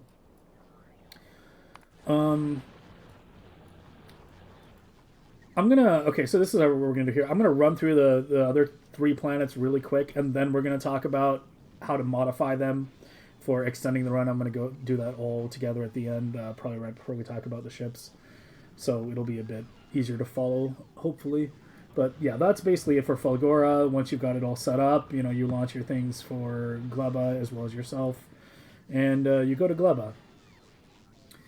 It's worth mentioning real quick though, out of the planets that you need to modify in order to keep things running, Gleba and Vulcanus require basically no modification for a speed run to an actual run. Fulgora and Aquilo are a bit more complicated, especially Fulgora because the scrap will run out. You know, by the end of the run, like here, if I load the very end right here, right when we finish, you can see how much scrap is left on Fulgora here, and it's going to be basically nothing. Yeah, it's like 93k over here. This is with mining prod 2. If you're continuing the run as opposed to, you know, just speed running, then maybe you want to try to get an extra mining prod level or 2, but it gets sort of expensive pretty fast in terms of purple science, right? It goes like 1,000 and I think 2,000 or so. Yeah, it doubles for a little bit. It doubles for a little bit. No, it goes by 1,000. Yeah, only the early levels are double, and then once you get to 1,000, it just goes up 1,000, 2,000, you know, each time, which isn't, you know, a huge increase, but when we're talking about you're only like less than 8 hours into the game, 1,000 purple science is a lot. So yeah. All right, on to Gleba. Gleba is much more simple to set up. Gleba is, here we will look at the Gleba book here. So with Gleba, you start with the microbase here, which is just these. You get that part built. Not all of it. You know, usually I just immediately get the yellow boxes down. Then you go get jelly nut. Then you come back, you build the rest. Get the power going off the jelly nut. Get some stone miners going. I usually do about 20. You know, that's usually good to get a belt pretty much saturated. Then after that, we go get the Yamako. Then we go set up the rest of the base, and then we make the biolabs. And yeah, it's actually pretty straightforward. It's a nice little compact design. It's also very easy to expand if you wanted. Like if you later wanted to expand it for Megabase, you know, it's just like this section or so you need to copy, and then you can just remove the rocket, well, or leave the rocket fuel. You know, if you want to have a separate heating. I mean, depending on your power requirements, how much more you're building elsewhere, and so on, whatnot. I mean, I would just leave it in and just restamp the whole thing, you know, like that, over and over, since you don't need the concrete or any of this, or the silo, you know, if you're repeating it, just the top part. But yeah, I mean, Gleba is super straightforward. It's all bots now. We used to run belts, but, you know, realized that, you know, bots can handle it just fine. It didn't wind up being that many bots. I bring like 450 flying robot frames to Fulgora. for bots, you know, making like 50 construction, 400 logistic early. It's always 50 construction on every planet. The rest is logistic. But yeah, it's like 250 logistic, 50 on construction on Fulgora, or Gleba, sorry. 2 towers of each kind. I could probably get away with just 1 jelly tower because jelly tends to go a lot further, but I just always tend to do 2. And yeah, that's Gleba. It really honestly doesn't need too much explanation. There's a fair amount of circuitry in here in order to keep everything going. You know, you've got a light that lights up when show you when there's more than 2k ag signs ready to go. Some warning lights that, you know, to show you whether things are good or not. Green light means the system is good. Red light means something requires your attention. And other than that, yeah, I mean, it requires much less explanation. It's actually crazy how much less explanation the other planets require compared to Navis. So yeah, you know, you build the early Gleba microbase, get your jelly, then get your stone going, get your landfill started, get your Yamako, build the rest of the base. This orange light means that Gleba is low on LDS or blue chips. So that's what that means. There's one on Vulcanus too. You know, that'll light up again if it happens to be low on material. And it needs a delivery because that stuff all gets supplied from Fulgora, which is, you know, our main blue chip LDS supply center. Navis does produce a lot of blue chips, though, with the latest design. It doesn't produce as much LDS. LDS was actually the thing that got tightest in that 712 run that I did. If I was going to try to get things down below 712 or so, then I think that I would probably need to maybe add more LDS production somewhere or something like that. But, you know, as I said, you know, we had to set an end date on the project somewhere. Oh yeah, this part's also a little ugly. the requester chest for the coal here, I kind of forgot to mention that. I was meant to improve that because I was doing a split coal copper or split coal sulfur belt for a long time because it made things easier. But then later I kept expanding this, then we needed more plastic, and then half a coal belt was no longer enough to keep everything supplied. And I meant to try to make this a pure coal belt, but I never got around to that. Like, maybe I'll sit down at some point and update that. So if you see, you know, this will be on the blueprint sheet. If you see it getting updated at some point, you know, maybe take a look at that if it's something you're actively interested in. But yeah, Gleba doesn't require too much explanation. There is a spoilage circuit over here that will keep things fresh. If the science gets over 3k, it'll start disposing of the most spoiled science. You can see it working right here, actively disposing it and keeping the more fresh stuff and letting the unspoiled stuff spoil in a chest that is not attached to the logistic network. So yeah, there's a freshness circuit in there that tries to keep things going, but, you know, as you can see, you know, there's only so much you can do at this level in terms of like maximizing freshness, and we do what we can. Don't forget to throw your extra eggs in the heating tower. Once you leave Gleba, don't put them in the boxes. But other than that, yeah. Other than that, Gleba should be easy to figure out. If you have any questions, you know, just post it in the comments and I'll try to reply to them. And yeah, then once Gleba is done, you know, you're as far as ship routing goes, I guess I should mention a thing or two about ship routing. So, real quick on ship routing, we make the first ship 1. You know, fill it up with Fulgora stuff. It goes to Fulgora with me. Drops me off at Fulgora. I build. Meanwhile, ship 1 goes back to Navis and fills up on Gleba stuff.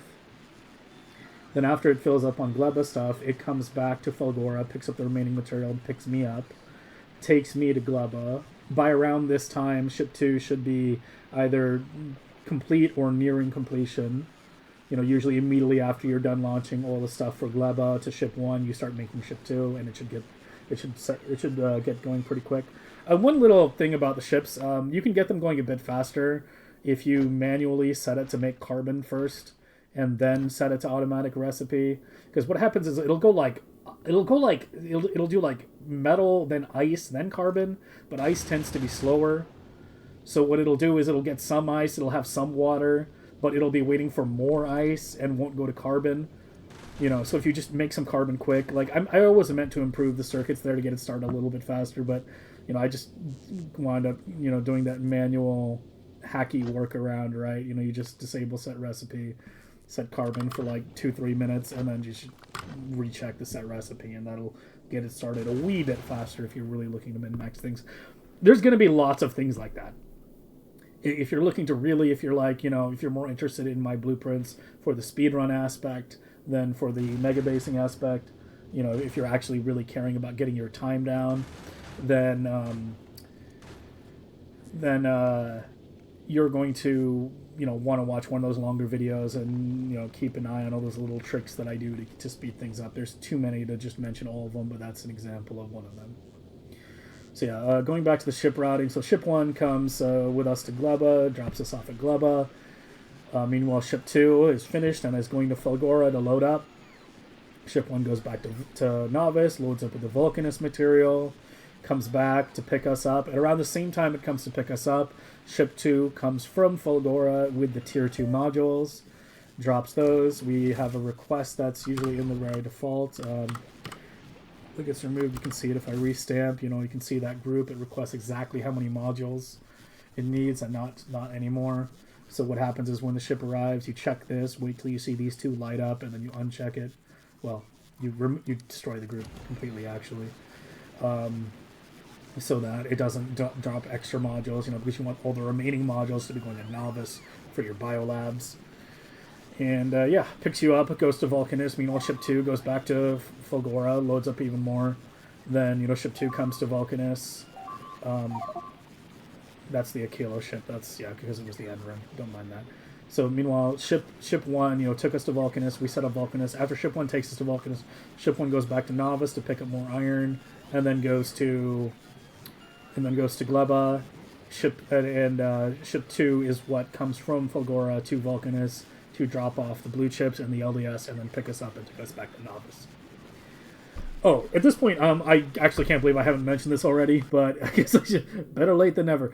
All these ships require iron launch to them to keep functioning at their highest speed.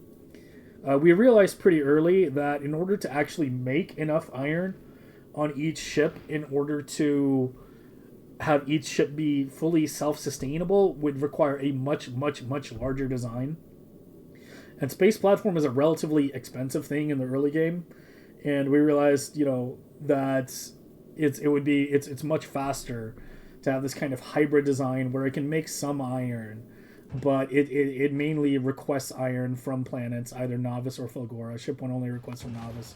Ship 2 requests from both planets. And then just make ammo very quickly based off that iron. I had an older design. I don't know if it's still... I don't know if it's still somewhere. I don't know what I put it. I can load a different... load one of my sandboxes to show you real quick. This is something I'm working on. Just ignore that for now. This was the original one, yeah, which had 4 furnaces and 1 ammo maker, which is about what you would expect usually. And we realized this ship just couldn't keep up. It couldn't keep up with how quickly the ships were required to move between the planets. It just can't collect enough iron fast enough and smelt it fast enough. And so launching iron turned out to be an inevitability. You can also see a lot more improvements from this design to the second design. You can see the second design's a good bit more compact. If I can get to the same zoom level, it's a bit easier to see. We used circuitry to... there were a lot of good advancements we made, and then much thanks to the people in Twitch chat. Sorry if I can't remember everybody's name, but you're all out there and appreciated. For helping with good suggestions here and there that we later implemented. One of those being this combinator here using overflow, which allows the grabbers themselves to serve as buffers. So we actually use the grabbers to buffer all the asteroids. All these ships are beltless design, and they store the asteroids in here. But you can see, we improved that quite a bit. Went from 3 crushers down to just 1. That recipe switches. Went from having, I think I can't remember if I had some buffering in here or not. But yeah, there were a lot of improvements made over the course of this, and I'm generally pretty happy with everything turned out. But yeah, we'll come back to the ships later. Let's finish talking about the planets. We got 2 planets left to cover. So, you've left Gleba, you've arrived on Vulcanus. Vulcanus is, like Gleba, relatively straightforward. And should just be a quick 5-10 minute explanation. So when you land on Vulcanus, there's only 2 blueprints in the Vulcanus book. As you can see, there's a big difference between how much is in each of these. Like Navis has these 6, Fulgora has 11, Gleba only has those 3. Oh yeah, I forgot to talk about this, but this is pretty self-evident. It's just a parameterized tower. You set the fruit and the seed, and then everything else is taken care of for you. But back to Vulcanus. So we have 2 blueprints. You land, you make 12 medium power poles, and a bunch of assemblers, and yellow chests, and you stamp this thing down, and that's your Vulcanus start. And then you hand feed those starting assemblers. You can see right there, which have now been removed in this blueprint. And once you've hand fed those, you take your poison capsules, which will be coming with your Vulcanus shipments, and you go kill a worm. And you can kill a worm with as little... I've done it with as little as 18 poison capsules, but in an actual run, I usually tend to use around 30, 33 or so. So I can kill about 3 worms with a stack of 100 of poison capsules. I generally tend to overdo it in an actual run to be safe. Like when I did it with 18, it was a little sketchy, to say the least. And it's not something I would, do in an actual run, because being able to kill 3 worms and 100 poison capsules is already pretty damn good. And yeah, our worm was somewhere out here. So you go hunt down the worm, kill the worm. And the reason you immediately hunt down the worm after doing this is because you need tungsten triangles in order to make foundries, sorry. And there's only 2 ways to get early tungsten on Vulcanus, before you get the big mining drills for the tungsten ore patch. And that is either from mining rocks, which gives very little, or from just killing a worm, which actually gives quite a bit. So yeah, you stamp this thing down, go hunt down a worm, gas the worm, and then you come back and then you build this thing. Shouldn't need any explanation. There's a Vulcanus craft list also that I don't know, I'll post it. I'll probably post it as part of the description of the video or something, so you guys can see that. There's only a couple craft lists that are actually relevant, but I'll just post all my notes that I have for there. I can show you real quick roughly what it looks like, but this is sort of... I need to clean this up a bit, but this is usually what's on my other monitor when I'm doing these runs at this point. But really, the only important part that I look at is this. I mean, the rest of the... Well, when I say that, I mean, I have most of this memorized at this point. I mean, you probably don't, but yeah, I'll clean this up and I'll post it in the description or so for you guys as well, so you have a clean list of what you need to handcraft as well, and you can stick that on your other monitor. So yeah, Vulcanus, after you got the first part, you do this part. Ideally try to have this facing toward the tungsten patch. And then you've got your hybrid coal and calcite belt. So after you deploy this, you immediately go set up the acid. I usually just do 5 pump jacks. It's probably overkill, but I always just do 5. Vulcanus, we tend to have plenty of material. Then after that, you do coal. Oh, I should mention, immediately after... Okay, let me load a save that's not at the very end, so that we don't get beeped at with the ship exploding, because that would be nice.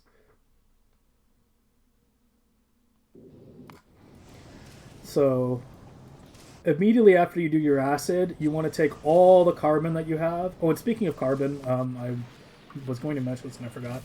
The carbon we use for carbon fiber on Gleba, I actually found it easier to just drop it from the ships. I just have a 50 request here. Anytime a ship swings by Gleba, it drops a bit of carbon. And that just wound up being a lot easier than trying to actually... I used to do some recipe switching here on this thing for the carbon, but I realized that, yeah, it was going to be, much easier. I think this was... One of these might have been an old circuit or something that is no longer hooked up. Or something like that. Yeah, I think it was this one, yeah. Yeah, this used to be a set recipe where it would you can see this wire is going to that one, where it would make carbon first and then switch to carbon fiber. And then I found it, you know what, it's literally just easier to have a ship drop some carbon when it swings by. because the carbon to carbon fiber ratio is 1 to 1, and that doesn't count the prod, so it's really closer to like, well, it's 1.5 to 1, I guess, because we have speed modules in here and not prod. But yeah, I mean, you get plenty of carbon fiber from that. You don't need a whole lot of carbon fiber for the things that you need. It's the rocket turrets. Take a little bit. 20 each, but you don't need very many rocket turrets. You need like 6 rocket turrets to finish the game. So yeah, just a one-time shipment of 200 carbon fiber. You do need more later for the stack inserters as well, but as I said, by the time you get to stack inserters, you're probably going to have come back to Gleba at least once and expanded this a little bit. Maybe gotten some artificial soil down here as well and whatnot, and put down a few more towers.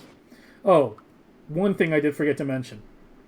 When you're at Gleba, make a big circle around your fields and clear all the pentapods in the vicinity. I used to bring mines to Gleba, but I realized that was a lot more hassle than it was worth. So just, make a nice big circle. As you can see, the pentapods are decently past where we needed to clear. So, I don't know how many, like 4 or 5 chunks or so. Each one of these squares is a chunk. Around 4 chunks, 4 or 5 chunks past it is usually good. Then later, once you have superior firepower, you can come back and eradicate them. Come back with like fancy Tesla guns from Fulgora and whatnot and just zap them. Because those are usually pretty good against those enemies. For dealing with early pentapods, I usually use a flamethrower. And I get a couple of flammability upgrades. I usually get 3 flammability upgrades for dealing with those early pentapods because those are cheap. You can handle most pentapods with just a flamethrower and just good movement and some jelly nut and yamako for speed and healing. If you get a large number of strafers, like 3 to 4, then it can be very rippy, and dying on Gleba can kind of like end your speed run pretty easily, if the pentapods are like corpse camping you. So what I started doing was trying to ship a little bit of rockets here and there. I don't have it in the request by default. It's something you just kind of like manually, when you're shipping to Gleba, just remove the flamethrower ammo request, and then just put like 2 stacks of explosives and then fill the rest with flamethrower ammo, which would get you 80 still. So you're still getting most of it, instead of 100 you have 80. And then just make a few rockets to fire in your rocket launcher. The 3 weapons you make before you leave Navis are the machine gun, the flamethrower, and the rocket launcher. And having the rocket launcher and a handful of rockets adds a very large amount of safety to Gleba, but it's worth knowing that if you're feeling spicy, you can get away without it, and I did get away without it for a very long time. It wasn't until the very last month I had a couple bad runs on Gleba where I got fucked by like 4 pentapods or 4 strafers at the same time, and I was like, yeah, okay, I need to like play a little safer because that can get really, really dangerous. Because what happens is, even if you can kill them all, it's hard to kill them all and kill the nest, and so you'll kill a couple of them and they'll just keep respawning. And strafers are very dangerous because they just shoot projectiles right at you, and they can do damage basically straight to you. The big guys are actually way less dangerous. The giant stompers, those aren't really dangerous at all. Those, as long as you're popping jelly nut to be fast, you can outrun them and just flame them down pretty easily. But the strafers are by far the most dangerous enemies and the ones you need to be careful about. I guess I should mention personal gear. I kind of forgot to mention that. Where am I? Am I on the Aquilo ship? I'm on the Aquilo ship. Let me load a different one here. So I didn't mention personal gear at all. And I should have mentioned that when we were talking about Navis. This is what your gear looks like for early Navis. Or the earlier stages of the game, I should say, not early Navis. From post-Navis to pre-Aquilo. You want a power armor with a nuclear reactor, 2 roboports, and 3 exoskeletons. Once you get to Aquilo, but like before you leave for Aquilo, you want to swap out the 3 exoskeletons for a second reactor and 4 batteries, and this will make a huge difference. I cannot stress this enough. If you switch to this setup before Aquilo, it will make your life so much easier. because like your initial starting phase of Aquilo will proceed much more quickly. So don't forget to do that.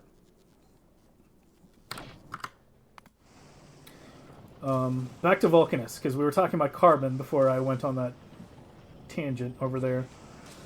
Okay, so you're on Vulcanus. You've just set this up. You've got your acid up, and so you want to take all your carbon and you drop it into these two. And you want to do that as quickly as you can because triangles are what kind of holds things up. You need triangles for you need triangles for the foundries, and you need them for the big mining drills as well. So you want to get those going quickly and have those start being made while you work on your coal belt and your copper belt. So get your triangles running, and once your triangles are running, you do the coal next, and then you run out and do the calcite. This is the one planet I do use big power poles on.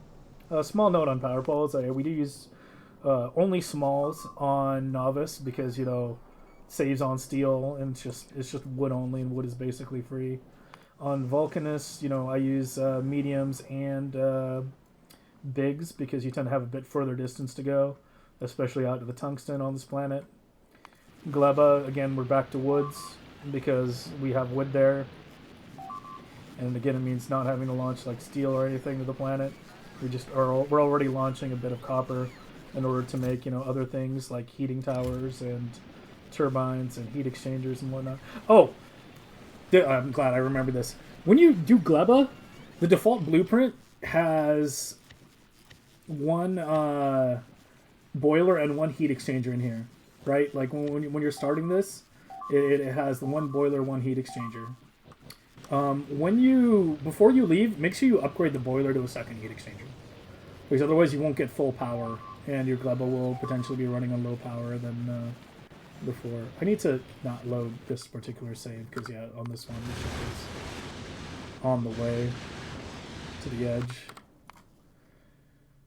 So let's go back to this one. Well, actually, I'm gonna have to load it to talk about Aquilo one time after we're done with Vulcanus. So, okay, after you got your coal, you go out, you do your calcite. I usually grab a little calcite off the belt here because there's usually a good amount of belt delay for the calcite. So I usually try to get about 20-30 calcite in my inventory before I run back and put a little bit in there and put a little bit in there to get this going faster. There's a, in the original Vulcanus blueprint, there's a thing there to make foundries. You make one foundry in there, and then you make the rest in there. There's enough, you bring enough RefCon to make 6 total, which is technically one more than you'll need. Just don't make extra ones in the assembler, otherwise you'll screw yourself, because you'll be missing that productivity bonus. So we get our 6 foundries, those get made. Once the foundries are made, you do your lava connection, and then once the lava connection is done, you do the drills, the mining drills, which are over on the side again, over here right by the steel. I switched this one to iron. Sometimes I run a little low on iron on Vulcanus. It's not like usually in the mid of it, it's usually towards the end. And so I'll just set that one to iron to make a little bit more, to make sure I can run the belt all the way out and whatnot. And then once you've got your mining drills made, you want I have 9 in this run, which actually didn't turn out to be enough because I made a modification where I adjusted this beacon so that this could get double beacon, so this would no longer get bottlenecked by tungsten bars. But as you can see right now, it's getting minor bottlenecked by the triangles because there's not enough tungsten on the belt, and that's because I only had 9 up here. You can't see it right there because I never put a radar out there, but you can see it on the power. There's only 9. So you want ideally 12 drills, so like handcraft like 8 regular drills, and then with the prod bonus it'll turn into 12 big drills. You'll probably have to mine a little rocks to get the last little bit of tungsten in order to make the full 12. From just the worm you'll get enough to make in triangles and whatnot. To make all the foundries and whatnot, and or 9 drills if you wanted, but to get up to 12, that last little bit, you'll probably have to just go find a whole bunch of rocks and just yoink them, and then make sure you feed those triangles to get that last part done. And then that's last part's pretty self-explanatory. Just a bunch of tungsten drills on a tungsten belt, and tungsten comes, and Vulcanus is done. Vulcanus requires essentially no changes between Megabase and Speedrunning as well. And so like Gleba, you know, it's basically good to go out of the box. There's nothing you really need to adjust. It will eventually back up when this landfill fills up in all these boxes. That will take a very long time. Like, I'm talking probably like dozens of hours before that happens, because, you know, landfill takes an absolute shitload of stone.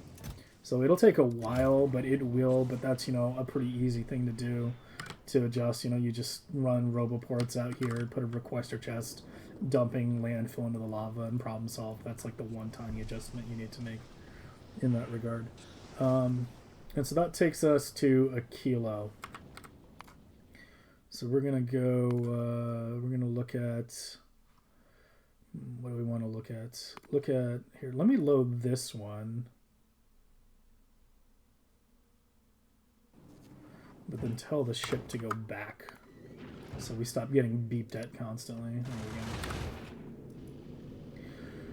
Okay, so this is our Aquilo ship. I'm going to talk about the ships a little bit more after I do the planets, but, you know, obviously it's the one nuclear-powered ship.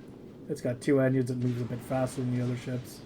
Normally, it obviously doesn't have the railguns up front. This is what it looks like by default. Well, this is what it looks like when you initially put it down. The solar panels are just to get started.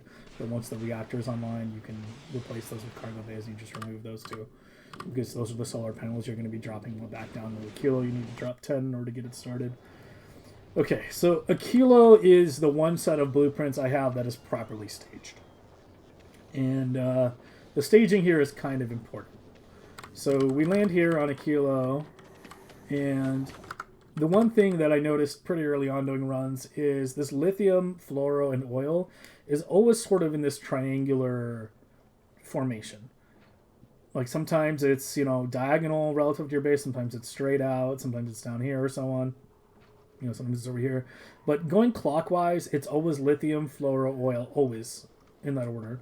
And I have designed my base accordingly, where it's like, you know, the lithium, you know, relative to the fluoro, relative to the oil connections are in that triangular configuration in order to try to minimize the amount of heat pipe and other resources that you might use. Because, you know, unlike the other planets, you know, on Vulcanus, for example, if I happen to be short on something, it's pretty easy to make some more with just the foundries, right? But on Aquilo, if you're short on something, you know, it can mean a big time delay as the ship now has to go back and get more.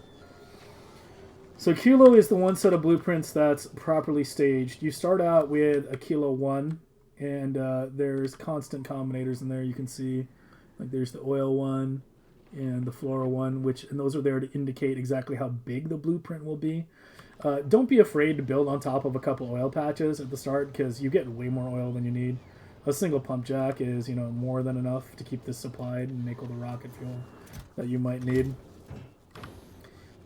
So, yeah, get that, try to place it in a way that you're not using too much ice platform, because that's the thing that'll slow you down the most on Aquilo, is if you're having to make a lot of ice platform. So, you try to put that on the, like, right in the middle as much as you can, and I think there was some oil. Yeah, there's actually one right there hiding right underneath the turbines, but you can build right on top of them, no problem, so don't be afraid to. Because, yeah, you only need 1 or so, and you can always adjust things later when you're continuing and have a lot more ice platform.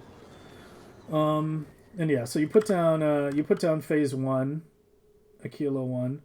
And a quick note about Aquilo, if you're trying to, like, put down blueprints and you're like, why won't this go down? The blueprints won't, like, stamp down properly unless you've already, like, manually placed concrete on a few tiles, and those tiles tend to be this smooth ice. Well, this is rough ice here, but it's kind of hard to tell whether rough ice is or the smooth. Like, this rough ice is, I guess, a little darker.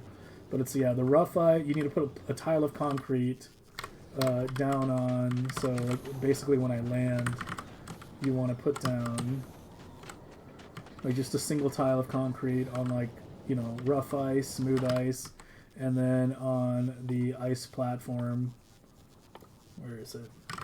You want to do that as well, and then put a bit of concrete on that. Obviously, you'll be doing it by hand since the bots won't be there yet. And then once you've covered those 3 types of terrain, then the blueprints will stamp down properly. It's a little like it's a little annoying thing, but you know you get used to it, I guess. So you put down the first part of Aquilo, which has your solar power. Here, we can just look at the blueprints in their standalone versions first. See, this is you can see this is there to show where the outer edge, like that's the furthest the blueprint will go. It's the same thing with these corners, like that. Those are the edges of how the blueprint, how big it ultimately gets. So you know you can place it more accurately. This is when you build it initially. Once you're done with phase one, you know phase one is power and heat and so on. Once you see power online from this turbine, you know you manually put ice in there. And once you see that turbine spinning, that's your cue to go up to phase two. Phase two, you're trying to get all this put down. As soon as you get these robots down, put the majority of your bots in the network along with the majority of your material. Because the base roboports are much better at charging those bots than your personal ones are. So I usually keep, and I do this on like, you'll see me do this on Fulgora as well. I usually keep maybe 10 construction robots on me and the rest go into the network and just feed stuff from the net and just you know, take material from the network in order to build. So phase two is getting concrete online, ice platform making, and your robos going, as well as your ammonia. That's the connection to the ammonia pump, the offshore pump. You can see that right there at the edge there. As well as all the rest of the chem plants. We make one engine, one singular engine, because we need one singular pump for the ammonia overflow system, the voiding system.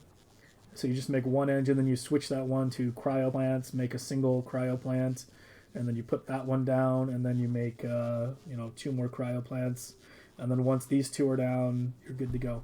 There's a bit of a time crunch during this period between when phase 1 is down and phase 2 is fully online, because you need to aggressively deconstruct like ice that you see around here, you know, like these little ice blocks. They give, you know, lithium, ammonia, and ice platform. You want to deconstruct everyone that you see while you're building the rest of this. You know, just go out periodically and just grab a bunch. And make sure you keep these fed properly. There's a warning light on here if the water gets too low. You want to get those lights going pretty quickly. I usually make those five lights, you know, handcrafted pretty early on, as well as 3 tanks. And so that way you know if the water gets too low, you get a warning light and you need to keep, you know, you need to go deconstruct more ice and hand feed these and whatnot. If you run out of water, it's kind of a disaster because you need to put down the solar panels again. Night lasts a very long time on Aquilo, and solar is also very weak. So you wind up having to like disconnect, you know, power poles from stuff and whatnot in order to isolate circuits in order to get these back online. I had that happen once. It was complete mess. You really want to try to avoid that. So yeah, once you get those 2 cryos up though, I keep opening the ships one. Once you get these 2 up, and you've got this actually should have outputs here. This one used to be over here. I moved it. I need to remember to change that. Here, I'll make a note for myself right now. Remove battery warning light. Fix red inserters on early Aquilo phases. There you go. I'll update those blueprints right after I finish this video. But yeah, so once you get these 2 up and you have the ice coming out, you're going to be good at that point. And once you have these 2 operational, it will make enough ice to keep the base fully going, and you should be completely safe at that point. But just be very careful you don't run out of ice in that phase 2 period. Otherwise, you can find yourself in a sticky situation. So you do need to be a little quick during that. So phase 2 is once those two plants are down and the ammonia connection is down, and that's when you're good to go. And so once your ice is being made in good quantities, you know, make sure you put some logistic bots in the network as well. And don't forget to drop your uranium fuel cells in the network as well, so the bots can handle the refueling of that. Then you're ready to move on to phase 3. So for phase 3, and also for the phase 3, I usually move this out to like here and have it just manually make iron rods, because you need a ton of iron rods for the refcon, and it's a bit too many to handcraft. So yeah, again, you know, you can see that pretty clearly in the video if you just skip to the Aquilo portion. So phase 3 is lithium and oil, and you can see it in the descriptions. It's lithium, oil, and full cryo plant manufacture. So you get the rest. Basically, just build the rest. There's not much to say. Build the rest of this. Get it all set up. Run heat pipe out to where your lithium is. Get your oil set up, and once those two things are set up, I probably should mention in phase 2, you also need to take that lithium you get from those icebergs, like these icebergs out here, and you need to place it into these electric furnaces in order to get your initial lithium for your initial cryos. This plant is relatively fancy set up in terms of circuits. There's like 4 combinators which govern its behavior. Because there's 3 materials we need to make for the speedrun sense, for the speedrun variant, and that is we need to make uncommon lithium plates for the cryoscience. We need to make common lithium for the fluoroketone, and we need to make common lithium plates for the cryo plants. So there's a bit of circuitry set up there to switch recipes. It works pretty nicely. Now, it took a little finagling to get it where I wanted it, but now it works very smoothly, and we'll keep all 3 nicely in stock for you. Why uncommon science? So uncommon science was something I didn't initially do. If we go look at the older blueprints here, I think this one, yeah, this was the older one with common science.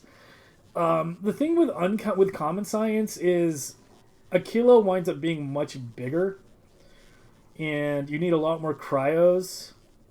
So what it winds up most of needing is a lot more power, as well as ice platform. And whereas if you do uncommon, it's literally twice as effective. You get basically twice as much science per science. And it was something I refrained from initially because this was kind of where the speedrun aspect of this project ran into the continue to Megabase aspect at full speed, unstoppable force meets a movable object kind of thing. And I initially was really reluctant to go to uncommon, but the amount of time it saved was absolutely tremendous. I realized it was going to be hard to get substantially below 8 hour or an 8 hour run if I stuck with common science, and because the uncommon just makes so much faster. You need so many less plants. We have a few more beacons, but the overall blueprint is significantly smaller and therefore requires less ice platform, which means the whole thing gets made faster because ice platform takes a ton of ice to make. It's 50 ice per ice platform. So the less ice platform your design takes, the better. So yeah, in the speedrun variant, which is the default variant I'm going to be putting on, I'm not going to be putting 2 variants, but in a minute here I'll talk about what needs to be changed for the continuation variant, and the uncommon science is going to be one of those things. For the speedrun variant, we do the uncommon science. We get uncommon holmium from Fulgora. We have quality modules in these. It makes you'll need about 500 uncommon on holmium, and then it just fills up the rest with normal holmium crap. And you just send those 500 holmium plates to Aquilo, and then you get your uncommon science. And if you do everything right, it should make all the science you need to finish the run in about 10 minutes, which is nice and fast. This is the end of the run, so as you can see, it's already been removed, but this is what it looks like, before we're done with the science. But yeah, toward the end of the run, I usually remove a bunch of those, and because that's where I put the EM plant that makes the quantum processors. I usually just stick it right in there because it just makes things simpler, and then one of them I use to make the railguns as well. But obviously, if you're doing a continuation, you can just do your EM plant, which is probably sitting on me somewhere. Yeah, I'm so slow. And put your EM plant, right out here or something, right? That would just makes things easier. Usually put the silo down here in between that fluoro pipe, so it gets the beacons, makes the rocket nice and fast, and Pat can just kind of go wherever. That's already set up with the request for the things you need to finish the run. Yeah, that should cover it for Aquilo, I think. As I said, there's a lot of little technical things in terms of deploying things, but we're 2 hours into this video. I was kind of thinking it would be like a 1 hour video or something. We're 2 hours in, and the run was 7 hours long. You know, as I said, if I were to go over every little detail, it would basically be the same as doing a run. So if you think what I've gone through so far is not detailed enough, just go watch the 7 hour run video. You know, it's pretty clear of the actions that I take. I'm not narrating every little step I do in that video, but you know, it should be pretty fairly obvious, you know, what is being done for what reason at that point if you understand this well enough. I think that covers basically everything on Aquilo. I'm trying to think if there's anything that I'm missing. It does self-sustain heat-wise off the solid fuel here. It will stop using uranium. Like, there's still 18 fuel cells left, and it will remain that. Like, if I go and load the very end one here, I'm pretty sure there'll still be 18. I don't know if it maybe occasionally uses a cell or something, but if it does, it's very, very, very slow. No, there's still 18. Yeah, even at this point, that's like, I don't know, like half an hour later or something. So yeah, these actually do a pretty good job of keeping the entire base heated. Like, maybe if the time went on much longer, it might eventually not be enough. I don't know. I've never left it running that long. But, you know, just ship a few extra uranium fuel cells here and it'll be fine. These will kick on if it somehow gets too cold, so it has to completely run out. And as you can see, like, it will burn the solid fuel before it burns the uranium. The temperature on this is set to 600, whereas on this one it's set to 550. So it has to get a good bit colder before these will kick on. These actually are about to throw one in, though, now that I look at it. It's at 553. So yeah, maybe. I don't know. Maybe you want to still send one, but yeah, basically these will significantly extend the life of your uranium fuel cells, and you know, if you're continuing, you're obviously going to be building much bigger off this, you know, long before that becomes an issue. Yeah, I'd actually just put a few in now that I look at it, so maybe I was slightly off about being, you know, 100% completely off the heating towers, but they extend the life of the uranium cells by a tremendous amount. Also, I'm not sure it would ever completely freeze. I don't know. Because the thing is, you have to remember, only this part up here has to be 500 degrees.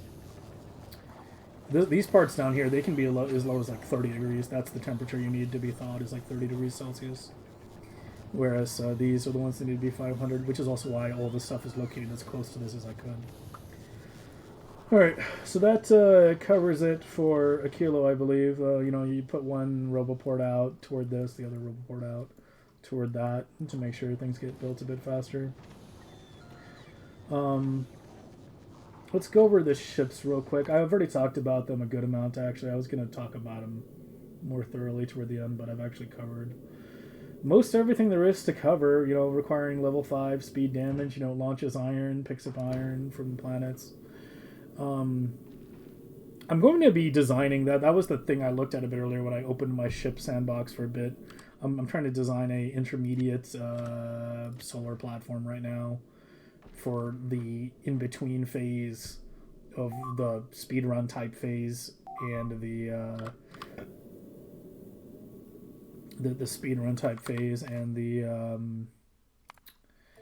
Megabase phase, because the only ship I have right now for that run, let me get you to stop moving, for that part is this old thing which I designed literally a year ago, and this was designed, you know, before we kind of had this strategy that we did. So you can see this is clearly designed with just novice parts only.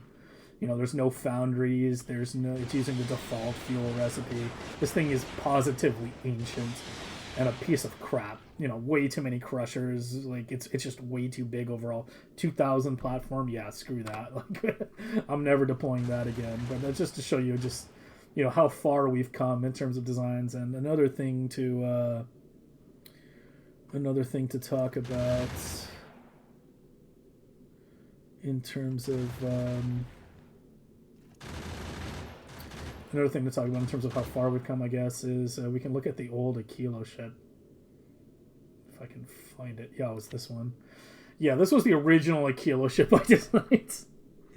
You can see like a bunch of yellow belt, green inserters. Like you can see the concept is kind of there. You know, as thin as possible, cargo base down the right, nuclear down the left. Kind of, you know, as much beltless as we can, but I still had a bunch of belts here. But the difference between this design here and this design here is absolutely tremendous. You know, it's not only a smaller ship, but it's a very dense ship with very little wasted space. Virtually no wasted space. And is actually completely beltless with 2 thrusters. It's worth noting, if you're sending the ship out to the edge, if you have it go full speed the whole way out there, it will not make it. You do need to keep an eye on it and throttle it a bit.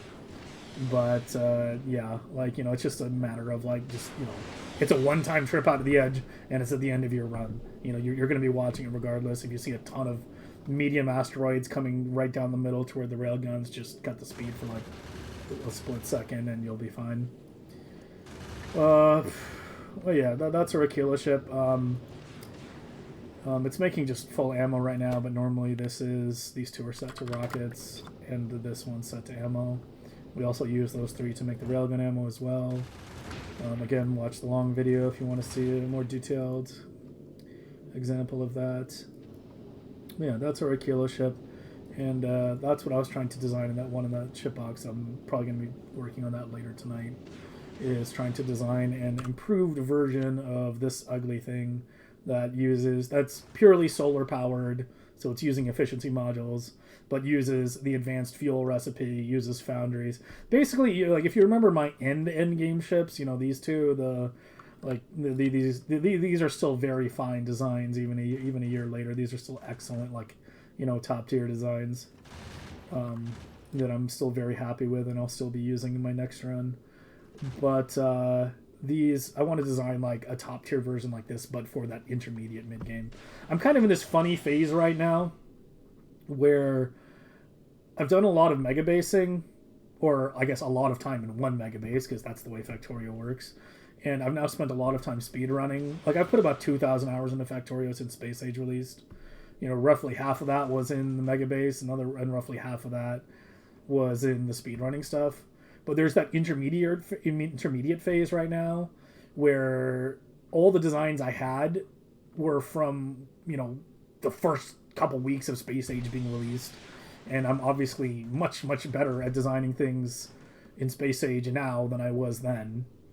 So I've kind of thrown out all those blueprints and I'm going to be redesigning everything. And that's going to be an interesting project. I'm actually looking forward to that because we're going to be starting our next megabase on the 21st of January, so in a couple days here, for those of you who missed it. And I will be streaming it on YouTube as well, unless something goes very wrong.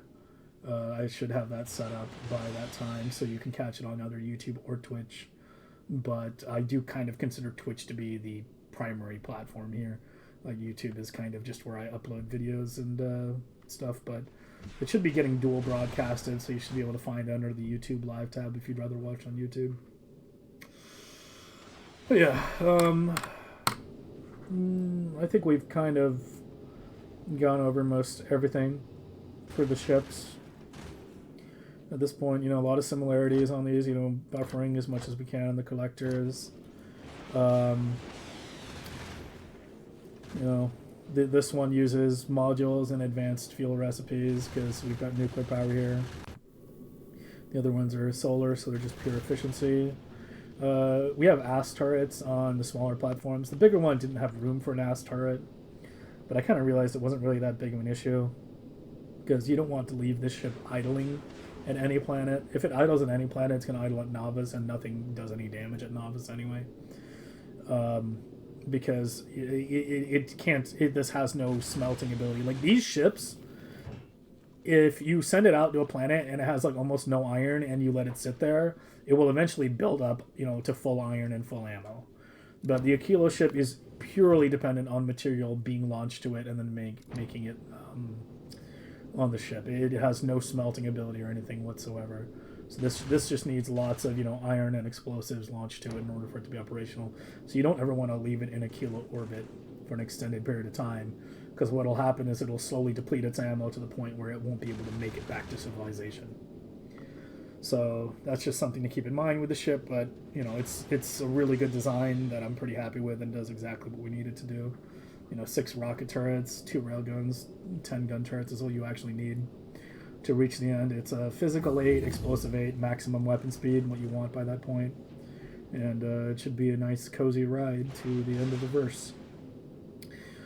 Okay, so now the last thing I want to talk about here, and something I know a lot of you are interested in, is continue using these blueprints to continue to a megabase, which was the whole point of this project to begin with. You know, these were supposed to be good jump-starting blueprints for a megabase. So if you have Navis set up like this, there's not really much you need to adjust. You know, you've got your, like, these fields will not run out for a while, especially if you're, like, immediately going to Vulcanus, building as big as you can, and focusing the hell out of making red, green, blue, and purple so that you can get mining prod ASAP and getting quality mining drill, big mining drills, and pump jacks as well. Like if you focus on that, you know, these patches should effectively never run out, because you'll kind of hit that point where you have an infinite amount before these patches like long run out. So Navis is relatively hands off. I would keep an eye on the oil though, because that's the one thing that tends to deplete a bit faster than the other things. So if you're going for like quality shit, I would try to get quality pump jacks ASAP, especially also on Aquilo as well. You know, get quality out here. You know, get rare ones out first, because you can get that pretty quickly, and then legendary comes a bit later. A word on science in terms of progressing past the well, okay, hold on, let me talk about the other planets, specifically talk about Fulgora first, because that heavily ties into this. So Navis, as I said, doesn't require really any adjusting whatsoever. You know, it just keeps going. I would, you know, you could eventually like speed the red and greens as well, and the blue as well if you want. Upgrade them with tier 3 assemblers. Maybe do a 3 prod 1 speed of like tier 2 modules, and all of them is probably like the very next step that I would do. You know, in order to make things last, you know, as much as possible and get a little bit more SPM out of there. And as I said, Vulcanus requires basically no adjustments besides making sure you can drop the landfill on the lava. Gleba requires like no adjustments whatsoever, but just keep in mind the pentapods will eventually encroach in. So at some point, you know, within the first 20-30 hours of your run, you probably want to come back here with like a handheld Tesla gun or something, and just wipe them out like a lot further out, or you know, deploy Tesla turrets around here and increase your power supply as well in order to keep them fueled. So those are the 2, or those 3 planets are relatively hands off. Okay, where it gets a bit more complicated are Fulgora and Aquilo. So Fulgora is the most complicated and the biggest headache in the mid game, and the reason it's going to be the most complicated and the biggest headache is because it's going to mine out. It's going to mine out, and there's nothing you can do about that. You know, this is one of the highest scrap medium islands you can get. You know, maybe you can get some really lucky seed where you have like some giant island that has an incredible amount of scrap, and you can make it last a bit longer. But that stuff is going to, you just kind of have to assume that's going to mine out. So if you're going to continue this to a megabase run, if you're going to start a run and you're like, I'm not looking for like a 7-hour speed run, I'm looking for a megabase run that continues, do not do quality science. Do not do quality science. And the main reason you don't want to do that is because if you do quality science, quality holmium, you know, these are all set to produce the quality holmium you need, right? Because that's the important part in a speedrun.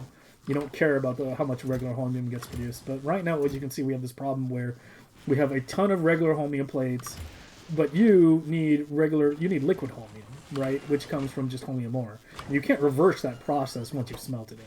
It's irreversible.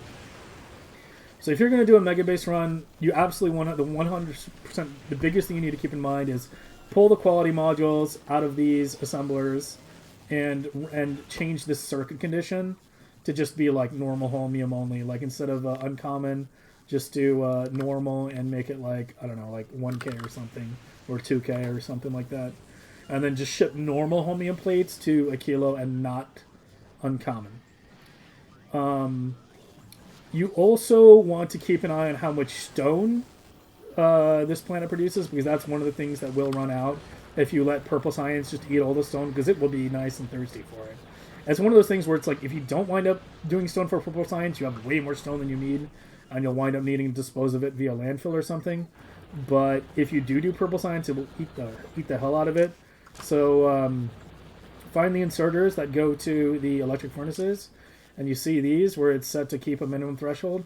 Drastically increase that number, like to 5,000 or even 10,000 or something.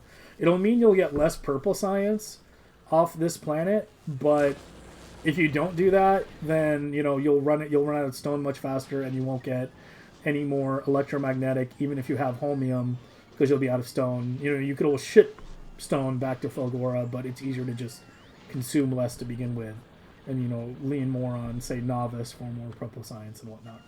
Because if you're going for a Megabase run, obviously you're probably not going to go through all 3 planets, all the inner planets as fast as you do in a speed run. You're going to take a bit more time with certain things. So those are the 2 big things that I can think of. Everything else should be relatively good. You get tons of blue chips, so green chip should be fine. Battery, I think also... There's 18k batteries. No, you're fine on batteries. Don't even worry about that. Yeah, so it's like holmium, and then the plastic for that's getting shipped in. Maybe you might have to ship in copper for somewhere. I think we were sharding... God, what was I sharding? Oh, I was sharding batteries for copper. That's right. Yeah. No, that's probably fine too. Yeah, so you're probably fine, but that's just something you need to keep in mind, is that you can reach this kind of like end state of Fulgora where it's completely mined out, but you still have a lot of holmium ore on the planet, and in that case, you want to you can ship stuff back if needed. Ideally, you do the steps I just described, so you don't have to ship stuff back, so you can just keep going and get as much electro out of it as you can. But it worst comes to worst, just ship some stone or some copper or whatever the fuck you need from Vulcanus, because the whole idea is we go to Vulcanus and we just build big. Navis stays like this for a long time, just being a biolab outpost. And we just build big on Vulcanus because it's by far the most conducive planet to just building like super massive, super early. Especially if you can start shipping nukes to Vulcanus to make your own lava pits wherever you want. And the reason I'm heavily talking about this right now with Fulgora and whatnot is because electroscience is something like we need to talk about. The researches that you need off Electro. So you're trying to transition to your Megabase, and there's a few techs you want ASAP. As I said, aside from the 3 buildings, the Cryo, the Foundry, and the EMP that you unlock, you're going to want your mech armor ASAP. That takes 5,000 Electro. You're probably also going to want this relatively quickly. That doesn't take too much, but it does add up. And it's not a bad idea to get Tesla stuff unlocked relatively quickly as well, because that stuff is very, very good on, any planet that has actual enemies like Navis and especially Gleba. For those of you who are unaware, Tesla weapons can chain between the legs on the pentapods, on the larger pentapods, so they're actually pretty effective. Missile turrets are also pretty effective against them. I think in my last Megabase I used a combination of the 2. God, let me see if I can find it.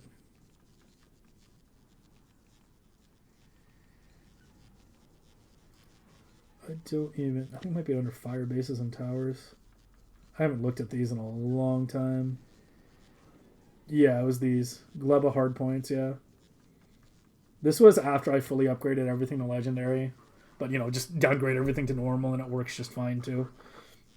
And this is what I used in my intermediate phase on Gleba on my last Megabase, is these little hardpoints. And you can see more of that in that Megabase video, where we have Tesla turrets and then some lasers and some rocket turrets guarding an artillery cannon, and that worked very well for keeping Gleba borders secure. And I'll probably be doing pretty much the exact same thing. I might try dropping the rockets and lasers and just doing Teslas only, but we'll see. We shall see. Or maybe just dropping the rockets and doing lasers and Teslas. I'll probably experiment with a few different things. But yeah, you do need, as I said, a lot of electro for those things, and that's the planet you have to worry about, because Gleba is infinite. Vulcanus is infinite. Aquilo, you're importing everything anyway, and the fluids are effectively infinite. Once you get a bit of mining prod going, like they shouldn't be running out anytime soon. On my old Megabases Gleba, I never went past the initial starting lithium, fluoro, and oil. I never needed anything more than that. Once you ramp up your mining prod, quickly, they're just fountains of resources. And ramping up your mining prod is your number one biggest priority as soon as you get your Foundry, EMP, and Cryo unlocked, is you want to get that mining prod up to in a couple hundred ASAP. Around 1,000 or so, plus having the quality, like legendary miners and contactors where things become essentially quote unquote infinite, but you'll see the effects of it long before then, because it also increases the amount each one produces. So yeah, there's your mech armor is, I would say, the most important one there, and trying to get legendary quality is also very expensive. It takes 5,000 of just about everything. Fusion and Foundation you also want to unlock. Foundation costs quite a bit, again, of electro, because you're going to want that on both Fulgora and on Vulcanus ASAP. And you've got Captive Biter Spawner. So there's a bunch of things. You probably won't have enough holmium to do all of them. So I would prio things like Foundation, Railgun, Mech Armor, and maybe the Tesla first, and then you would have to set up another Fulgora, your mid-game Fulgora, before you got Legendary, but that's fine. If you can get Legendary before it runs out, that's even better. And you can also bring a Foundry here ASAP. If you're not needing the quality, just remove all these, remove those, just remove all that in general. Just move this somewhere else and just have it be fully bot fed instead of inserter fed. And just have a Foundry here or two making your holmium, and that will also save you on holmium as well. Prod 3s will take you a while to get set up, because you have to do the whole biter egg thing for that. Speed 3s are much easier to get. You can get speed 3s very quickly once you get Vulcanus going, but prod 3s will take you a good bit longer. You also want to try to focus on qual 2s over qual 3s. A qual 2 at Legendary is 5%, whereas a qual 3 is 6.2. So a qual 2 at Legendary is better than an epic qual 3. So Legendary qual 3 is still the best, but considering these don't require superconductors, you can set up a mass production of red and blue chips on Vulcanus very quickly in the mid game with the stuff that you've unlocked. And that's what I'm going to do for sure, is focus heavily on qual 2s in the mid game, legendary qual 2s. So yeah, hopefully there's enough holmium to unlock a fair amount of that tech if you're starting one. As I said, try to do the things I described to make that stuff last. Yeah, you're probably at some point going to have to come back to Fulgora, dismantle most of this, and move it to another island. What I think, my plan that I'm planning on doing, and this is an idea that, as I said, I haven't been tested, because the funny thing of how Factorio works is, I did that first Megabase a year ago, but that Megabase I did was off my first Space Age run. It was literally my very first run. We went straight, I never restarted the game. I just kept improving things until I got to the point that it was. The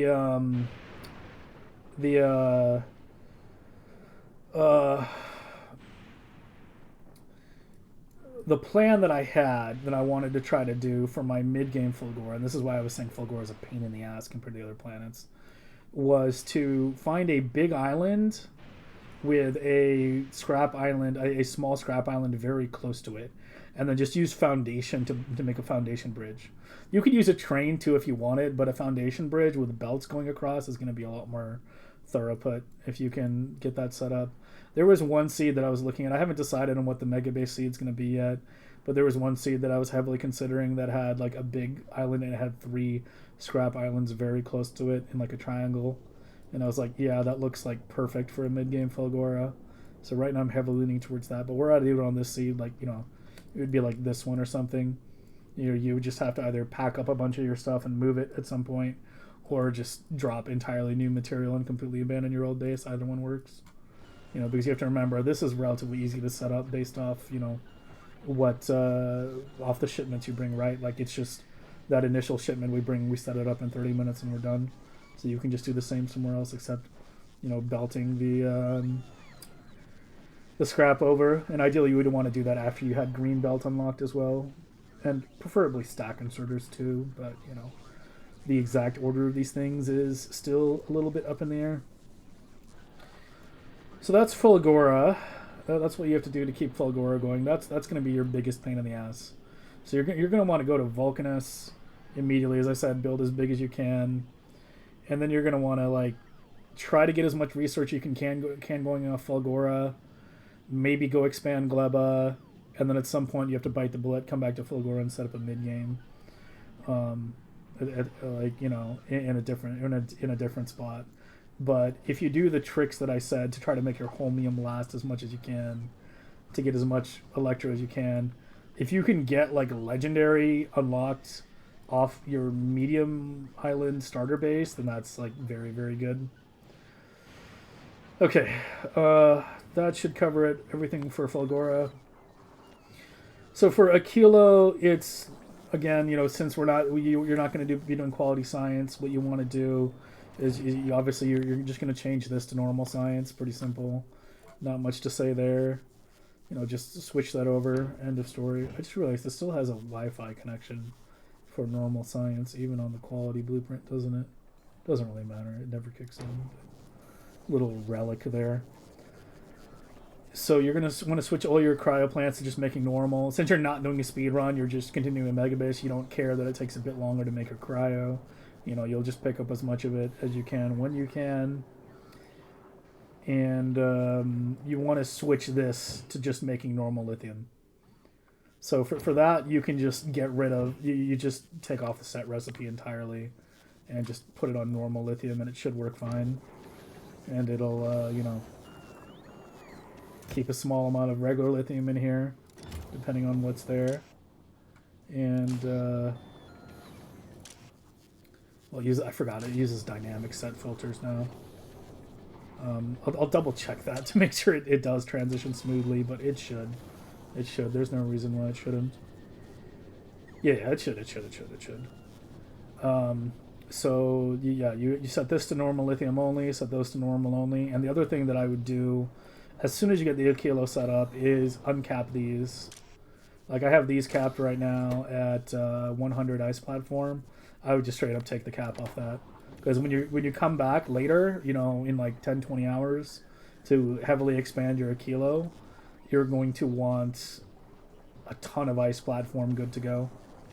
So just have those be making, you know, fully the entire time and so on. And also the other thing I would do is I would put a combinator that reads a roboport. So I would do something like this.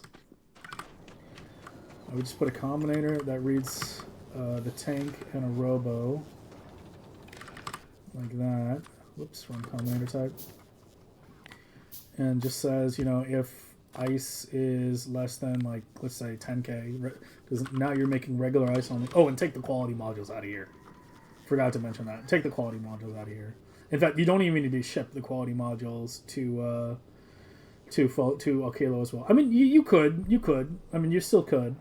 I mean, it doesn't hurt, because you can maybe get, you know, uncommon cryo plants to speed things up a little bit. That's not bad. But make sure you take the quality modules out, and you set this to, you know, if that gets below 10k, or the ammonia gets below, yeah, it's actually low in ammonia right now. Or if ammonia gets below 10k, then just outputs just a green check mark or something, and then just do that. And then just do enable, disable, check mark. It does not equal 0. Yeah. Like that. And so that way you have this kicking on if either the ice or the ammonia gets too low. In this current design, I only have an ammonia voiding system. I don't have an ice voiding system. Ideally, you would have an ice voiding system set up as well. It's probably easiest to do that with recyclers because you know otherwise you're liquefying the ice and using a voiding system like this. So I'll just at some point maybe ship some recyclers. I'm not sure if the ice would ever I'm not sure if you would ever get to the point where the ice would back up and you would need more ammonia. I mean, I guess we're technically sort of at that point right now. Technically, so yeah. But that's because I've modified this. But yeah, you get the idea. You get the idea. Because in a normal run, the cryo would still be constantly making two as well. So yeah, just get some kind of ice disposal system set up and set it so that like if ice gets, you know, over like 30k, it voids ice, and then this thing automatically voids ammonia. Because that's like the big tricky thing on Aquilo is the ice ammonia voiding and dealing with its system. Because sometimes you wind up high on ice, sometimes you wind up high on ammonia. So ideally, you want a system designed that can deal with both easily. In the current speedrun system, it's only set up to deal with excess ammonia, but not excess ice. But if you're switching to a Megabase, you know, that could easily reverse. So yeah, it's kind of like the same thing with throwing the landfill into the lava on Vulcanus. You know, just have some system set up to get rid of the extra, and you'll be fine. Okay, I think that covers most everything. So yeah, that's the big thing. That's the big switch you need to flip. Going between the two systems. There's kind of no easy way for me to like put in a single circuit to like toggle between the two. So it's just something you have to keep in mind is that the speedrun version you want to do quality holmium and the quality cryogenic science, but if you're going to Megabase you want to get rid of the quality entirely. You know, you can still keep the rest of it the same, it's completely fine, but you want to make sure that you are no longer dealing with the quality stuff. Especially on Fulgora, because you don't want to wind up in a situation where you've made 10,000 holmium plates and you're out of holmium ore and you need more liquid holmium to make electromagnetic science. That would be a very shitty situation to be in. Alright. If you're still here, I hope you enjoyed the video. As I said earlier, if there's something I'm forgetting, I will try to add it in the YouTube comments and in a pinned comment or whatever. I'll have a description. I'll put in the description everything that all my notes for speedrunning for those of you who want to take the speedrunning route of the hamster blueprints. But that's the end result of the past, I don't know, 6-7 months of work. It's been a journey. It's been an adventure, and honestly, it's been a lot of fun. And I might come back to it at some point because there's still a lot of improvement that could be done. But there's also a lot of Factorio content I still would like to get to. There's a lot of non-Factorio games, you know, I'd like to play. Like I finally picked up DSP, Timberborn, last Steam sale, Mindustry, a couple other things. So starting to lose my voice. So. I think we're going to wrap it up there. The next Megabase will be on January 21st, which is in a couple days. And yeah, it should hopefully be dual stream to both Twitch and YouTube. Although I highly recommend you watch on Twitch because you will get the full experience on Twitch, which includes the music and everything. And music has always been a big part of my streams. So if you're watching it on YouTube, you're not going to get that part because I don't think there's a way for me to do that. Without getting, you know, my ass kicked for copyright, but there's a way to do it on Twitch. So, yeah.